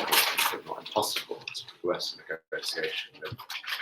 If we're one side and we're taking a sensible approach, and the other is taking a hard bargaining approach, and somehow, I'm just wondering how you get to a point where you can actually progress if they're coming from a hard. Well, you make it very clear that that's what you want at the start. You don't give them room to come in with a hard bargaining approach all the time. You make it very clear that this is a partnership approach that we're taking to these discussions, etc., and so on. And it's not about who can make the most out of the deal. It's how we get mutual benefit from this. So you set that principle out very early on. I guess as a customer, that's exactly what you can do. Can't you? Yeah. Okay. Influencing conditioning. So I spoke about this earlier on. Conditioning is a technique used to manage the expectations of the other party, and it's by taking a proactive, coordinated. It happens all the time. It might happen on a call. It might happen the fact they haven't spoken to you as the SRO for a while, and you get this call out of the blue. Should we do coffee? We haven't spoken about this for some time. And it's all about how can we condition the other party to round to our way of thinking. So you have to guard against that. Every conversation is a negotiation. I can't tell you how many times I've said to people, please be careful when you're talking to suppliers, because if you agree something, even though it might seem fairly innocuous, they can use that later to say, well, we had a verbal agreement from Gary, the SRO, that this is what you're going to do. You're going to change that later. You're going to renege on that. Why would he agree to that and you not agree to it? Do you two not speak? It's that sort of thing where you think, not good.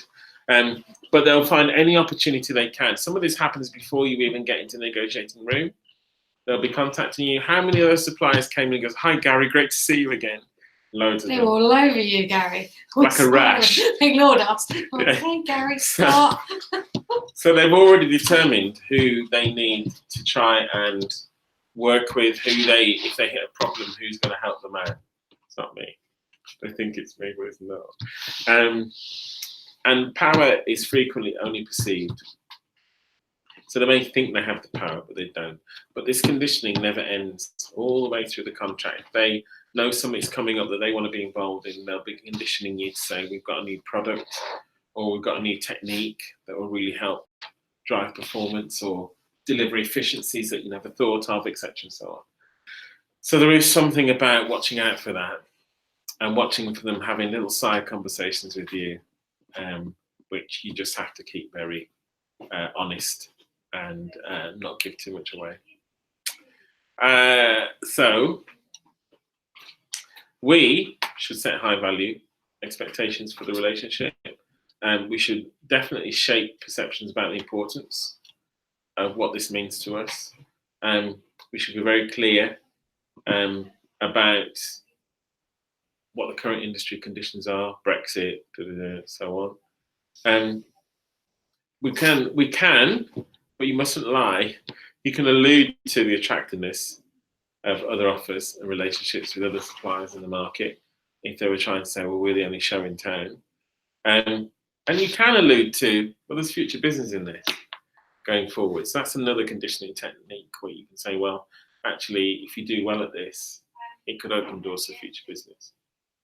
And they seem Even to. if you have no actual. Yeah, it could open. Yeah. It doesn't say there will be future business or definitive, but you're trying to keep them on board. Suppliers, they'll be circumspect in declaring how important it is to them. So I was quite surprised at GeoAmy coming out and saying we're the only show in town. It's like, Really? that's a bit strange. They will downgrade the importance of your contract. Well, it's not that important to us really. We're doing it because we think it's, it's a good thing to do. There's mutual gain here, etc., and so on. They might suggest to you that there are other attractive options available to them, other contracts that they could be bidding on. I'll go bid. It's fine. They might talk up successes they have with other authorities, buyers, etc., and so on, which is why you have to do the reference checks. And they might communicate the value of what they provide constantly by quantifying the benefits of their solutions. So let's take the logistics software for G4S or any of the others that they're using. They already have that. So if I saw in their bid that they were trying to charge us for the use of that, it's like, you already got it. You've already paid out and probably had a return on that investment. So actually, this should be a big efficiency for you. This shouldn't be about you charging us again. You know, probably some nominal licensing fees or whatever, but we shouldn't be expected to pay for the actual product because they already have it. It's a bit odd. And for them, that would be an opportunity to add value in the Yeah. bids. Exactly. Normally, this will If cost they you. thought people to- So if any of this happens and you're being conditioned, always have a plan. The key is to have a plan B that gets you out of that position. And if you don't have that plan, as we discussed earlier, you're going to find yourself just being dragged down into their way of thinking all the time. So it's always got to have something that you come back to, that you balance, that you reference back to all the time to say, well, these are the reasons why we're doing this. It's not because they want us to go down this particular route or track. This is the reasons why, and that's what we're going to come back to. Okay. So execute the strategy. So you should have a plan. I'm hoping that you've had something like this. No, I'm kidding. But you should have something which maps out, which we've been talking about for weeks. What location, how will we handle disagreements, who should be involved, how we monitor progress, what conditioning messages do we want to put out, who are the senior people that should stay involved, who will write up the agreement. So you never, ever, ever give the pen to a supplier. They'll offer, well, we can write up the contract for you. No. You, as the authority, will always write up the contract. That's why you employ lawyers to do we it. had them offer last week a couple of times. I will send you that Mighty, I think. Yeah, no, we That always do it. Yeah, and we, for instance, have been quite clear. No, thanks, we don't need you. So we will always do it, and we will always play it back to them, because what they can do is sometimes they can craft a clause that seems fairly plausible, but when lawyers look at that and think how that will be interpreted by a judge, they say, you do realise what they're trying to do here, don't you? And you read it and you think it looks perfectly plausible. There's no reason why we shouldn't sign up to that. But actually, it says something very different in the legal fraternity, rather than us as lay people in terms of the law. It means something completely different. So you have to be really careful. So if we set it, then they can come back and challenge certain elements of it if they think it's too risky. But we hold the pen on the contract always. Okay.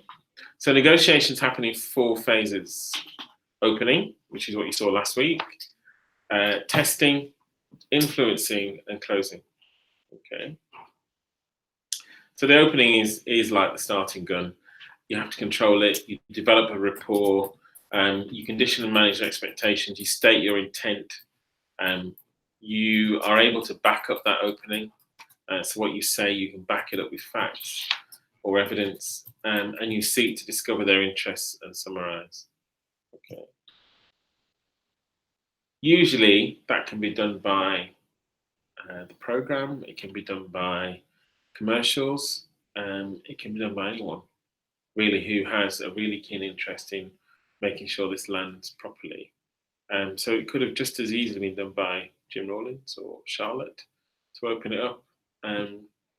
As long as they have got the best interests at heart, or they're on the same page as the business, doesn't really matter. Sometimes the business don't want to do it, they're frightened because they've never done it before and they'd like to see it done so they can be ready for it next time. Or sometimes, they'll see it done on the first day with one supplier and then they'll take over the next day and see how they get on. It's a bit like when you interview for the first time, same sort of principle. But like for something like PEX, it gives us some gravitas to have the SRO to do. Yeah. Shows the importance of the contract to the department. Yeah, half killed me though, those early starts last week. But anyway. On Birmingham, yeah. Did you do the opening for PEPs? I did, yeah, but I did Monday and I travelled back home and then I stayed over Tuesday and Wednesday. So I'd have been dead by the time it came through. So you have to control the opening. You need to ensure each party has an opportunity to give their perspective. You need to test your understanding of the interests of the other party. You need to explore the firmness of their position, how strongly they're committed to this. Amy, we really want to play, guys. Yeah, but actually I don't think you're that firmly committed because some of the things you put in your bid says to me otherwise, or they're chancing their arm. Some of the things they put in, I think, are quite ambitious to think they can get the department to agree to that, particularly as they've already declared their hand that they won't exist if they don't have a contract with us. So there is something about them being fair in what they're doing.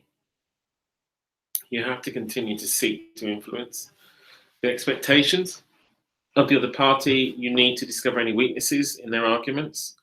So it's really gone that well in Australia? How many failures have you had? And how many system outages have you had? And all that sort of stuff you need to just understand. Sorry?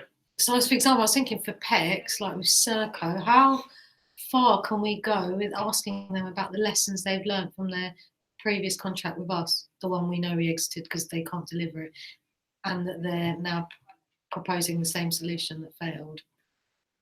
Are they proposing exactly the same solution? Pretty much. The issue around staff ratio last time in Peter, it's not Skype. Basically, they said their risk assessment was so good that it should show 3 to 1, but actually it showed 2 to 1, which means they were running the contracts at a loss. There's some taxi issue. It's very similar to the. I think it's fair in the context of their proposal.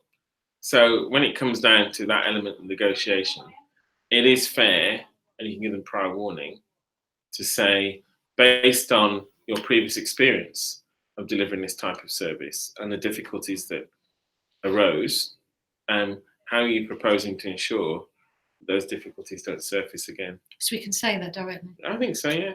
Okay.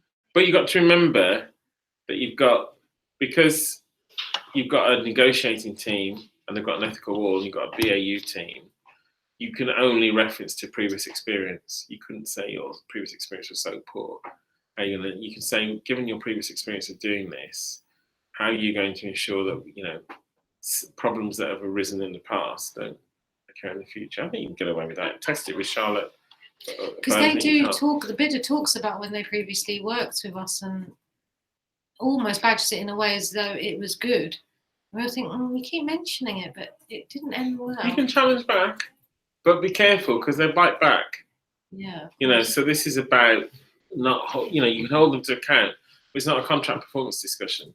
It's a negotiation. So you're looking for assurance that their new approach or the approach they put forward is not going to give the same issues or problems that before. It's a reasonable ask, I would have said. And it might be they've got a better risk process. It might be that they've got greater focus on it this time. So it won't happen again. It doesn't come out in the bids, which is what we need to understand. But some of the problems that you had with across Serco was because their bid said one thing and they stood up and provided something else. And when we held them to account on the contract, that's when they started to lose money, because we said you haven't put the resources in that you said you would do. And so they had to go out and recruit a load more, and that's when it became expensive for them. They thought they could get away with it. So this is about, you could ask the question of how are you going to ensure that you have the right staffing levels on this from day one, deliver the whole service, something like that. How are you going to ensure that your risk assessment process is robust and gives us assurance that you've got the right number of officers on the van, rather than referring back to their previous, you can use that to get them to assure you. And it kind of informs the specific questions you might want to ask. Yeah. And they'll know what we're obviously asking, because we all know what happened. Okay. Should we take a quick break for a couple of minutes? We've got the room guaranteed till 3:30. 3:30? All right, better carry on. Okay, thank you. Right. I've got that in my head time-wise. Okay. So Justin comes back then, so he could kick us out. So we also need to understand the supplier's style of negotiation, their knowledge, their attitude, and determine the best way to persuade them. So how are they going to play it? Are they going to come in really hard on some of these discussions? Don't forget, they're hoping that, so as a negotiator, you need to get, this is all basics, but I'll spell it out anyway. If you're on a negotiating team, you've got a key role to play. You need to make sure you got a good night's sleep.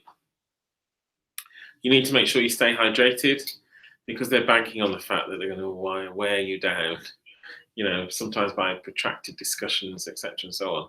So you have to make sure you're on your A game every single day. Now that can be quite boring if you fancy going out after work for a drink or whatever, but no, don't. Get home, have your tea, rest, bed, wake up refreshed, because your mind will be sharper. You'll be great. You have a greater focus on the day. Whereas if you've come in and you've been on the sauce, you're not as clear-headed, and it's really important. And they'll recognise that, and that's the way. So if they want to go out and celebrate anytime during negotiations, I'll be like, no, actually, I can't make it. I don't mind celebrating after, but not while we're negotiating. That's really important. And I find this is really strange here in terms of signatories and accountabilities and how much you can sign off. Because there was me back in my old job signing off, £1 billion contracts, and here you can't. It's really strange. It's not the first time I've heard that about MOJ in more than one respect. This is the most bureaucratic department, I think. Yeah, so our governance is beyond any other governance. The last one I signed off was about 965 million. And the one before that was about 1.2 billion. You're thinking... You'd be like, if you signed off £960 here. Exactly. It's weird. It's very strange. Anyway, such is life. Okay, so you need to remember, and they're always thinking about this when you are opening, make sure, is time pressure a factor? If so, can you turn that to your advantage? Who's under the pressure for time? We've got a 10-week window. If it runs on 12 weeks, it runs on 12 weeks. I don't care. As long as we get the right result at the end. So for that contract I was doing with Capita, I was hoping it would finish in 4 months. And the worst part was the other supplier had to limp on for 5 months because Cabinet Office and Treasury didn't want them travelling separately for approval. They had to go as one deal with 2 suppliers. So that was a nightmare. So you can imagine. It's difficult. Unfair to the others, the non-capitals. Well, it does, but they weren't disadvantaged financially by it, but they really just wanted to get started on a new contract. Right. And I think if we'd allowed that to become a pressure, it would have turned out to Capita's advantage. So because we didn't care, whatever you want to do, but we will get to a deal. However you want to string this out, it's fine. And I just thought, well, I'm not worried about the time pressure. Let's carry on. So they thought they could wear the department down to the point where you just think, oh, any deal will do. But no. That was quite funny. Okay, this is quite an old slide now, but you can see there's some interesting characters in there. So you have to test out in phase 2 what's going on. So you've got those are the Brexit negotiations, and David Davis is there. He's not there anymore. Michel Barnier and others. So this is something about maintaining the aspiration level, which is why energy levels are important. Being assertive when you're questioning them, but also listening carefully to what the response is. Using the appropriate method of persuasion. Sometimes it's charm, sometimes it's fact. Most suppliers will be persuaded by facts and evidence. It's very clearly laid out.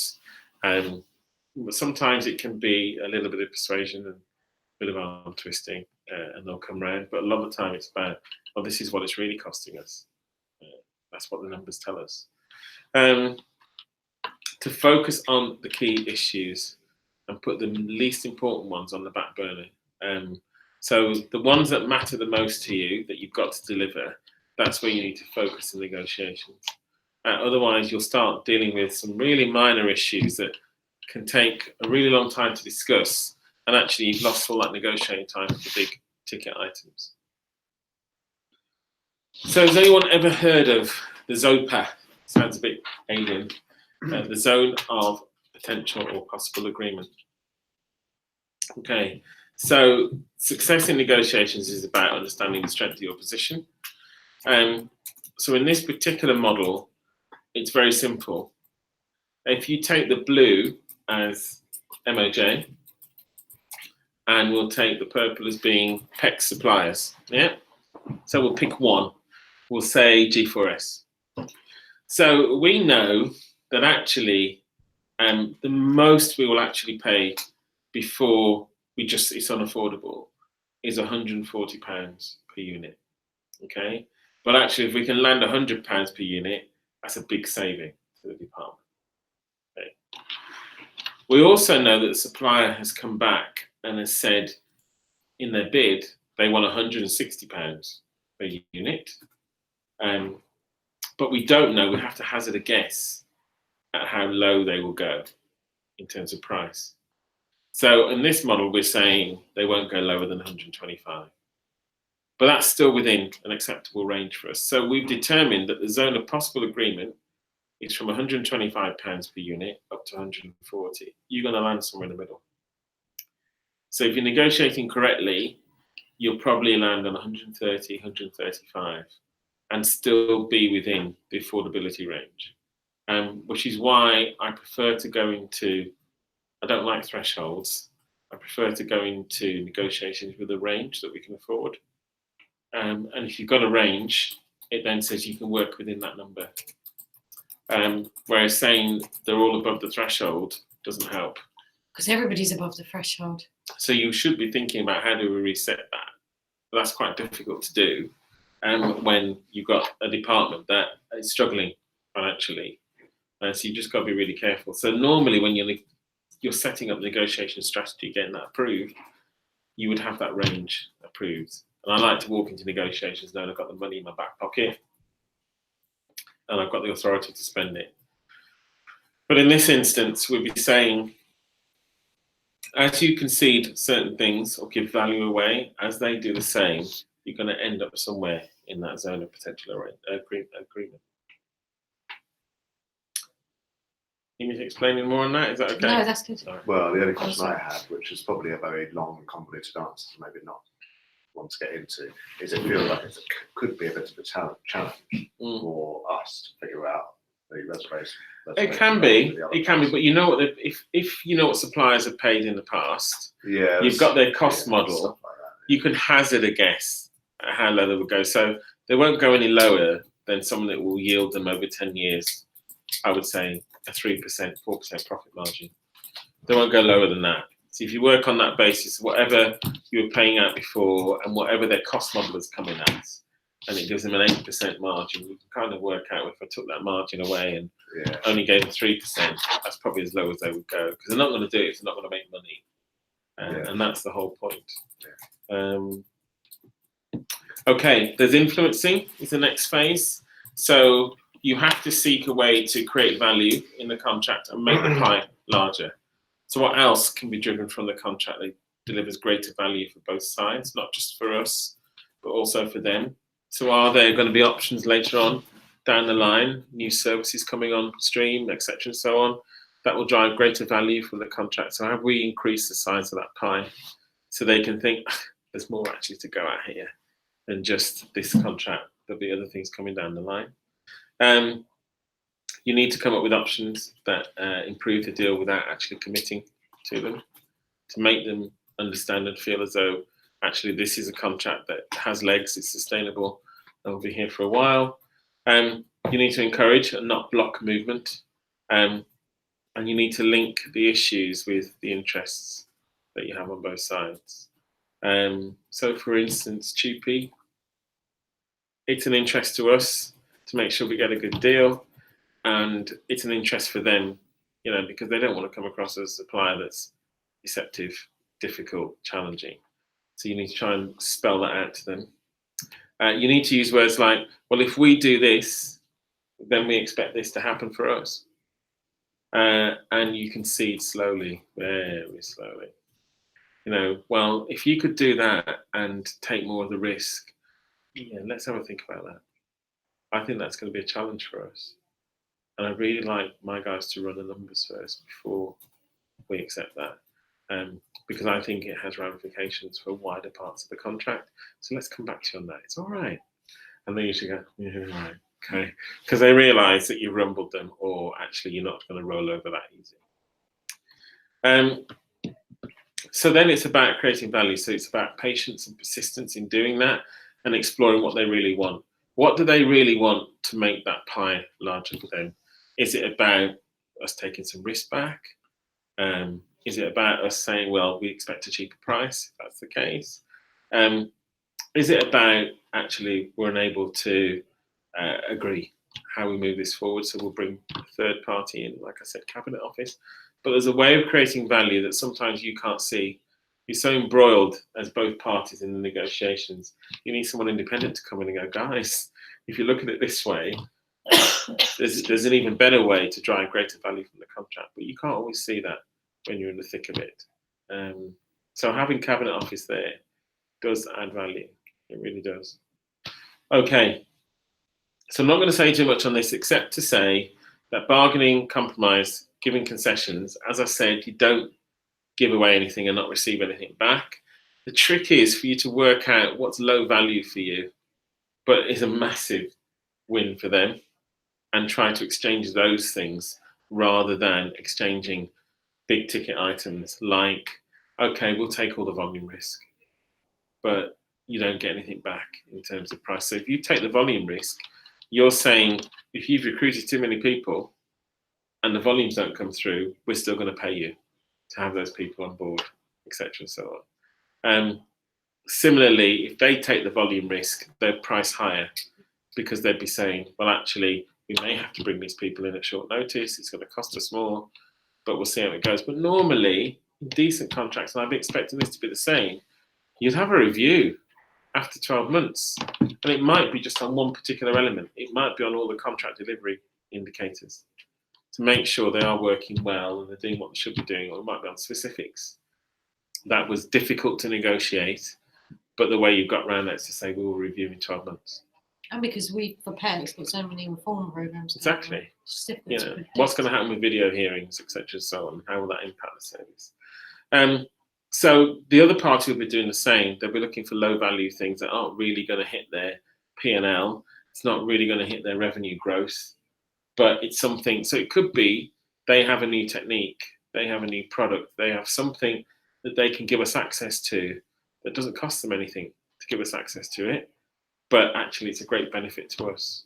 So it's those sorts of things. So unlocking techniques or services to us that we wouldn't normally have access to is one of the ways they can give greater value, but it doesn't cost them a penny. But we think fantastic. That's really going to help us move things forward.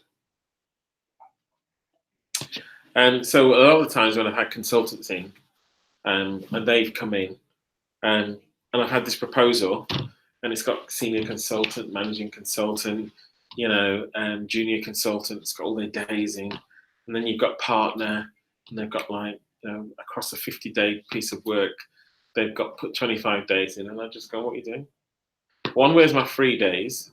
Because this is not the first piece of work you've had with the department. Two, why are you here so much of the time? You probably only need to be here a quarter of the time. So I'm not prepared to pay for 25 days. I'll pay you for 12. And they go away and do their sums and come out, okay, that's fine. But it reduces the cost because senior consultant could be, or a partner could be on £3,000 a day. And it makes a huge difference. So it's just about driving that extra value. If you trust the people that are doing this work, you shouldn't need to commit as much time to it. You should be able to kick it off, lead it from a distance, make sure they're on track, but you shouldn't have to be in every other day to make sure it's going well. Simple things like that. So never say yes to the first offer. It's no different to insurance. When you get how many people, I wonder, actually challenge their insurance company on renewals? I challenge everyone. Okay. I just got 77 quid off over Christmas. Exactly. Oh, So, or if you wrote your car off, you would not expect, you wouldn't expect to take the first offer if you know it was in good condition. They don't know that. They've just got a group of assessors that are coming up with a figure based on market value. You can argue the case and push for a better offer. So you need to think about what's your best alternative to a negotiated agreement, your walk away point. What's your plan B if it doesn't work? I was quite surprised to hear on the news that Theresa May's plan B is exactly the same as plan A. I was like, well, what is that? I don't think that was. So do quickly counter offer. So if they come up with something, be ready to counter offer that and get the power back and establish actually we've got control of this. Do be prepared to say no and mean it. So don't just we'll think about it. If it's actual no, say no, we can't do that. Be really clear. If you're going to offer a concession, get something in return. And do make it difficult for you to make that concession. Sorry, what was BATNA again? It's your best alternative to a negotiated agreement. So in other words, it's your plan B. Are you going to run the contract on? Are you going to insource it again? Are you going to stop the competition and restart? What is your best alternative? What if you have to walk away from what you're doing? What are you going to do instead? And you can have several different BATNAs as well. It's not just about the one. You can have several different outcomes of how you'll handle the difficulties in negotiations. But what I will do is I will always walk away if I think we're going to get a bad deal, because that's just silly. You can't sign government up to something that's not going to work. And Treasury will see through it really quickly as well. Even if your own ministers don't, Treasury will be thinking about all the risks, all the financial risks, and they won't allow you to sign up to it. Don't be the first to make the concession either, because it just encourages the other party to keep going. Don't play tit for tat on concessions. So, you know, it might be, well, they've done that for us, so let's offer them something. It doesn't work like that. Don't make them unilateral either. Always make them contingent on something else from the other party. So if you do this, then we expect this. Otherwise, it's no deal. Just a quick question. Sorry. Yeah. Stuff like, let's say you offer a concession by accident. Presumably, let's say I'm in a negotiation, I offer a concession by accident. Presumably, what I've offered is not legally binding or contract or binding in any way whatsoever. But the issue would more be that it affects the. They won't trust you. Yeah, exactly. So if you offer something and then later retract it, they won't trust you, and that's the problem. Because or they think you're incompetent. Or they will open up. Yeah, they'll Not open up for you as a person, but the organisation, yeah. or they'll try and reopen other areas of discussion.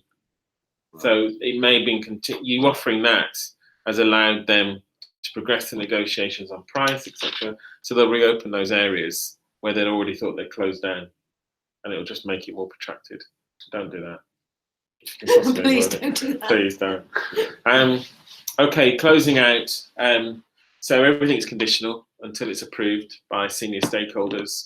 You need to calculate the cost of what you're giving away to make sure you haven't given away all the value that you've assessed could be in the deal. You need to agree how that's going to be apportioned. So they're already talking about gain share, aren't they? Yeah. And the extra efficiencies that come from that. Gain Well, gain share is the basis that, you know, if they make excessive profits because actually they've stumbled across a solution that's even more efficient than they first predicted, then the department wants to share in that gain because we've paid the money over. We want some of that to come back to us. If you configure it incorrectly or inappropriately, it can drive perverse incentives.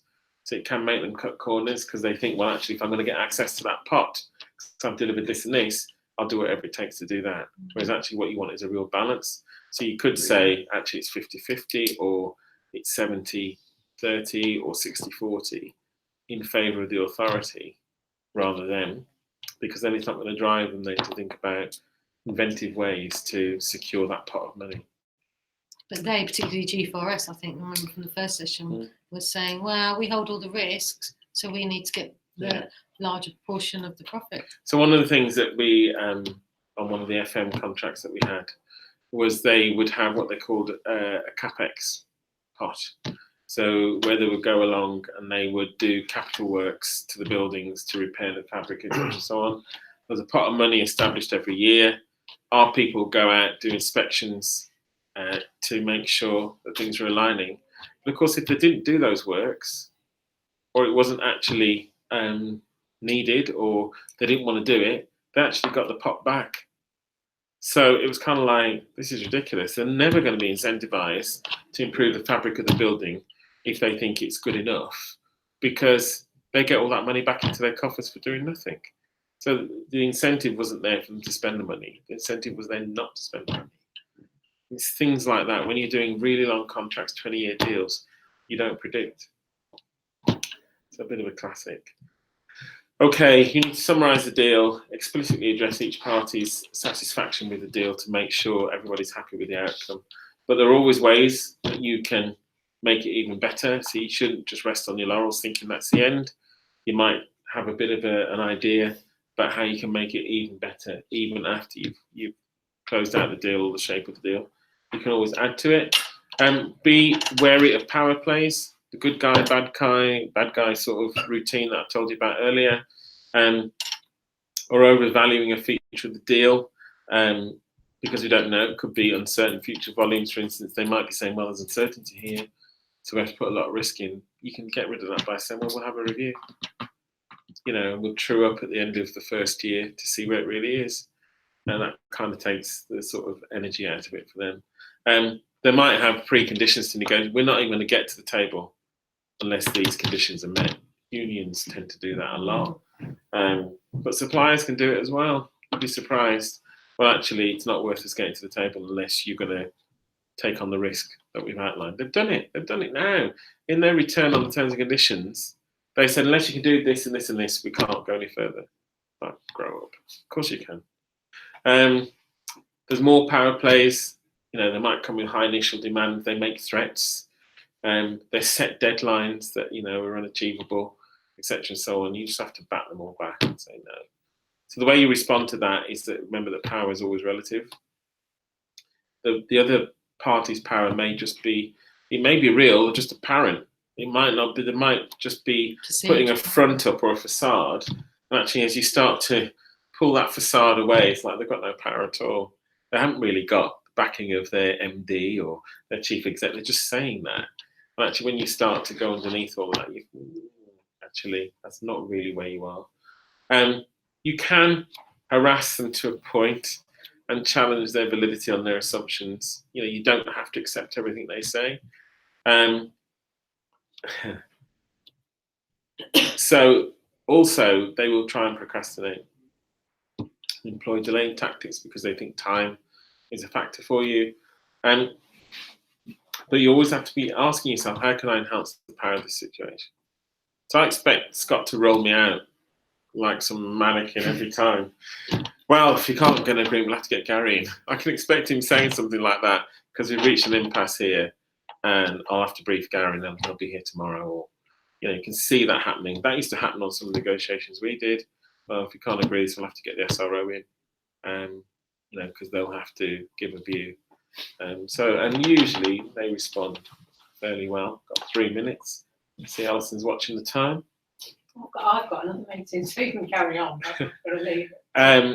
So if you can't reach an agreement, and I've said, you've got to think about what your plan B is. How do you get the best alternative to a negotiated agreement?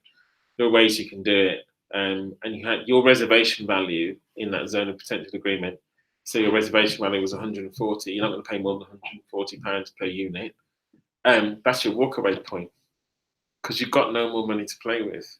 That's as much as you can afford. Even when you've topped it up, that's the maximum you can go to.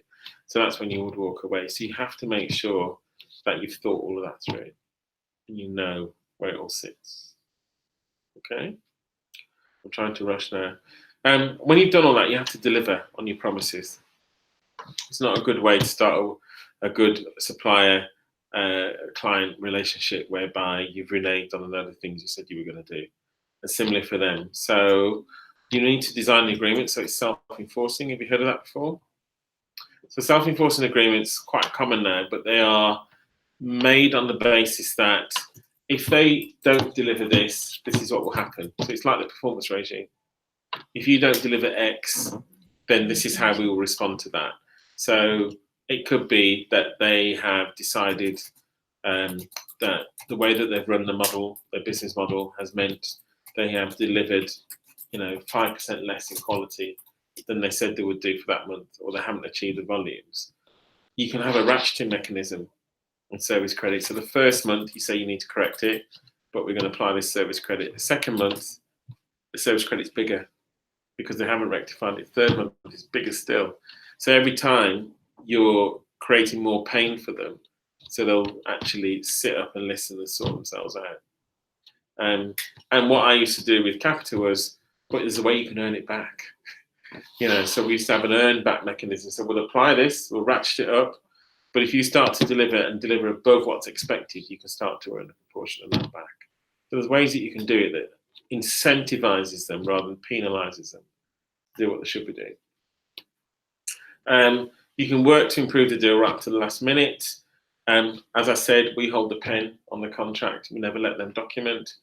You might always consider post-negotiation review about how you can improve the deal further. Something might have come to light. And the gain share proposals be really clear about how it's going to work, how you're going to operate it, etc. So there's some contracts that put gain share in, it's never operated. Don't know why that is when it's the money's there, but they just don't operate. They forget that it's there. It just carries on. Okay, so this was a slide that's been done by the International Association for Contract and Commercial Management, and it just identifies 10 pitfalls that you can fall into if you don't do things properly. So, you don't get the legal team involved early enough, you don't have enough clarity on scope, you don't engage your stakeholders properly, the negotiations go on too long, you focus on the wrong things and risks, you don't have the flexibility and there's insufficient focus on governance. The contracts are difficult to use and understand, so they're just written in legalese and nobody can understand head nor tail what it means. You've got a poor handover between the deal team and the mobilisation team or the operational team that's going to implement it. And really what you should do is be putting some people in for a short period of time to get it mobilised quickly. So they're not going to be there forever, but they understand the intricacies of what was agreed, etc. and so on. Which is why we like ops people to be in the negotiation sessions sometimes. We just talked about the lessons learned from one of the retenders of Greensbrook, and that's one of the things that someone from that team needs to go into. Limited use of contract technology that won't affect us because we've got Bravo as a system, so that's fine. And poor post-award processes and governance. So the contract management team aren't geared up to do what they should be doing. All of that can erode the value for us as a buyer by nearly 10%. So it's a big deal. Which is why negotiation, people say it's an art form, it's not. It's a process that you can learn and can learn to do it really well and be really effective at it. But it requires a lot of prep, a lot of personal time invested in making sure you fully understand what it is you're going after. What do you want to buy? What do you need? Who's going to do that for you? Do you understand what they want to get out of the deal? If you understand what they want to get out of the deal, are you aligned in terms of your objectives, your principles? Are you aligned in terms of your priorities? Do you understand how they operate and what they need from you? And is the risk transfer appropriate? And is it balanced? And if all those things are in play, you're going to get a reasonable deal because you will think, actually, I'm getting a good value deal here for a reasonable price. So the cheapest price, my mother always says, the cheapness becomes the dearness. Cheapest price is never, ever the best way to go because you're not always going to get the value that you want. There is a process in the European procurement regulations, contract regulations, for an abnormally low bid. It can happen where someone comes in and just wants to do a loss leader, but then you have to go through a whole process of making sure they have the backing of a parent company. They've got the reserves to actually run the contract at that price because they're going to be making a loss initially. And they're not going to make such a loss that they're going to go under, etc. and so on. So there's a whole process you go through to validate an abnormally low bid.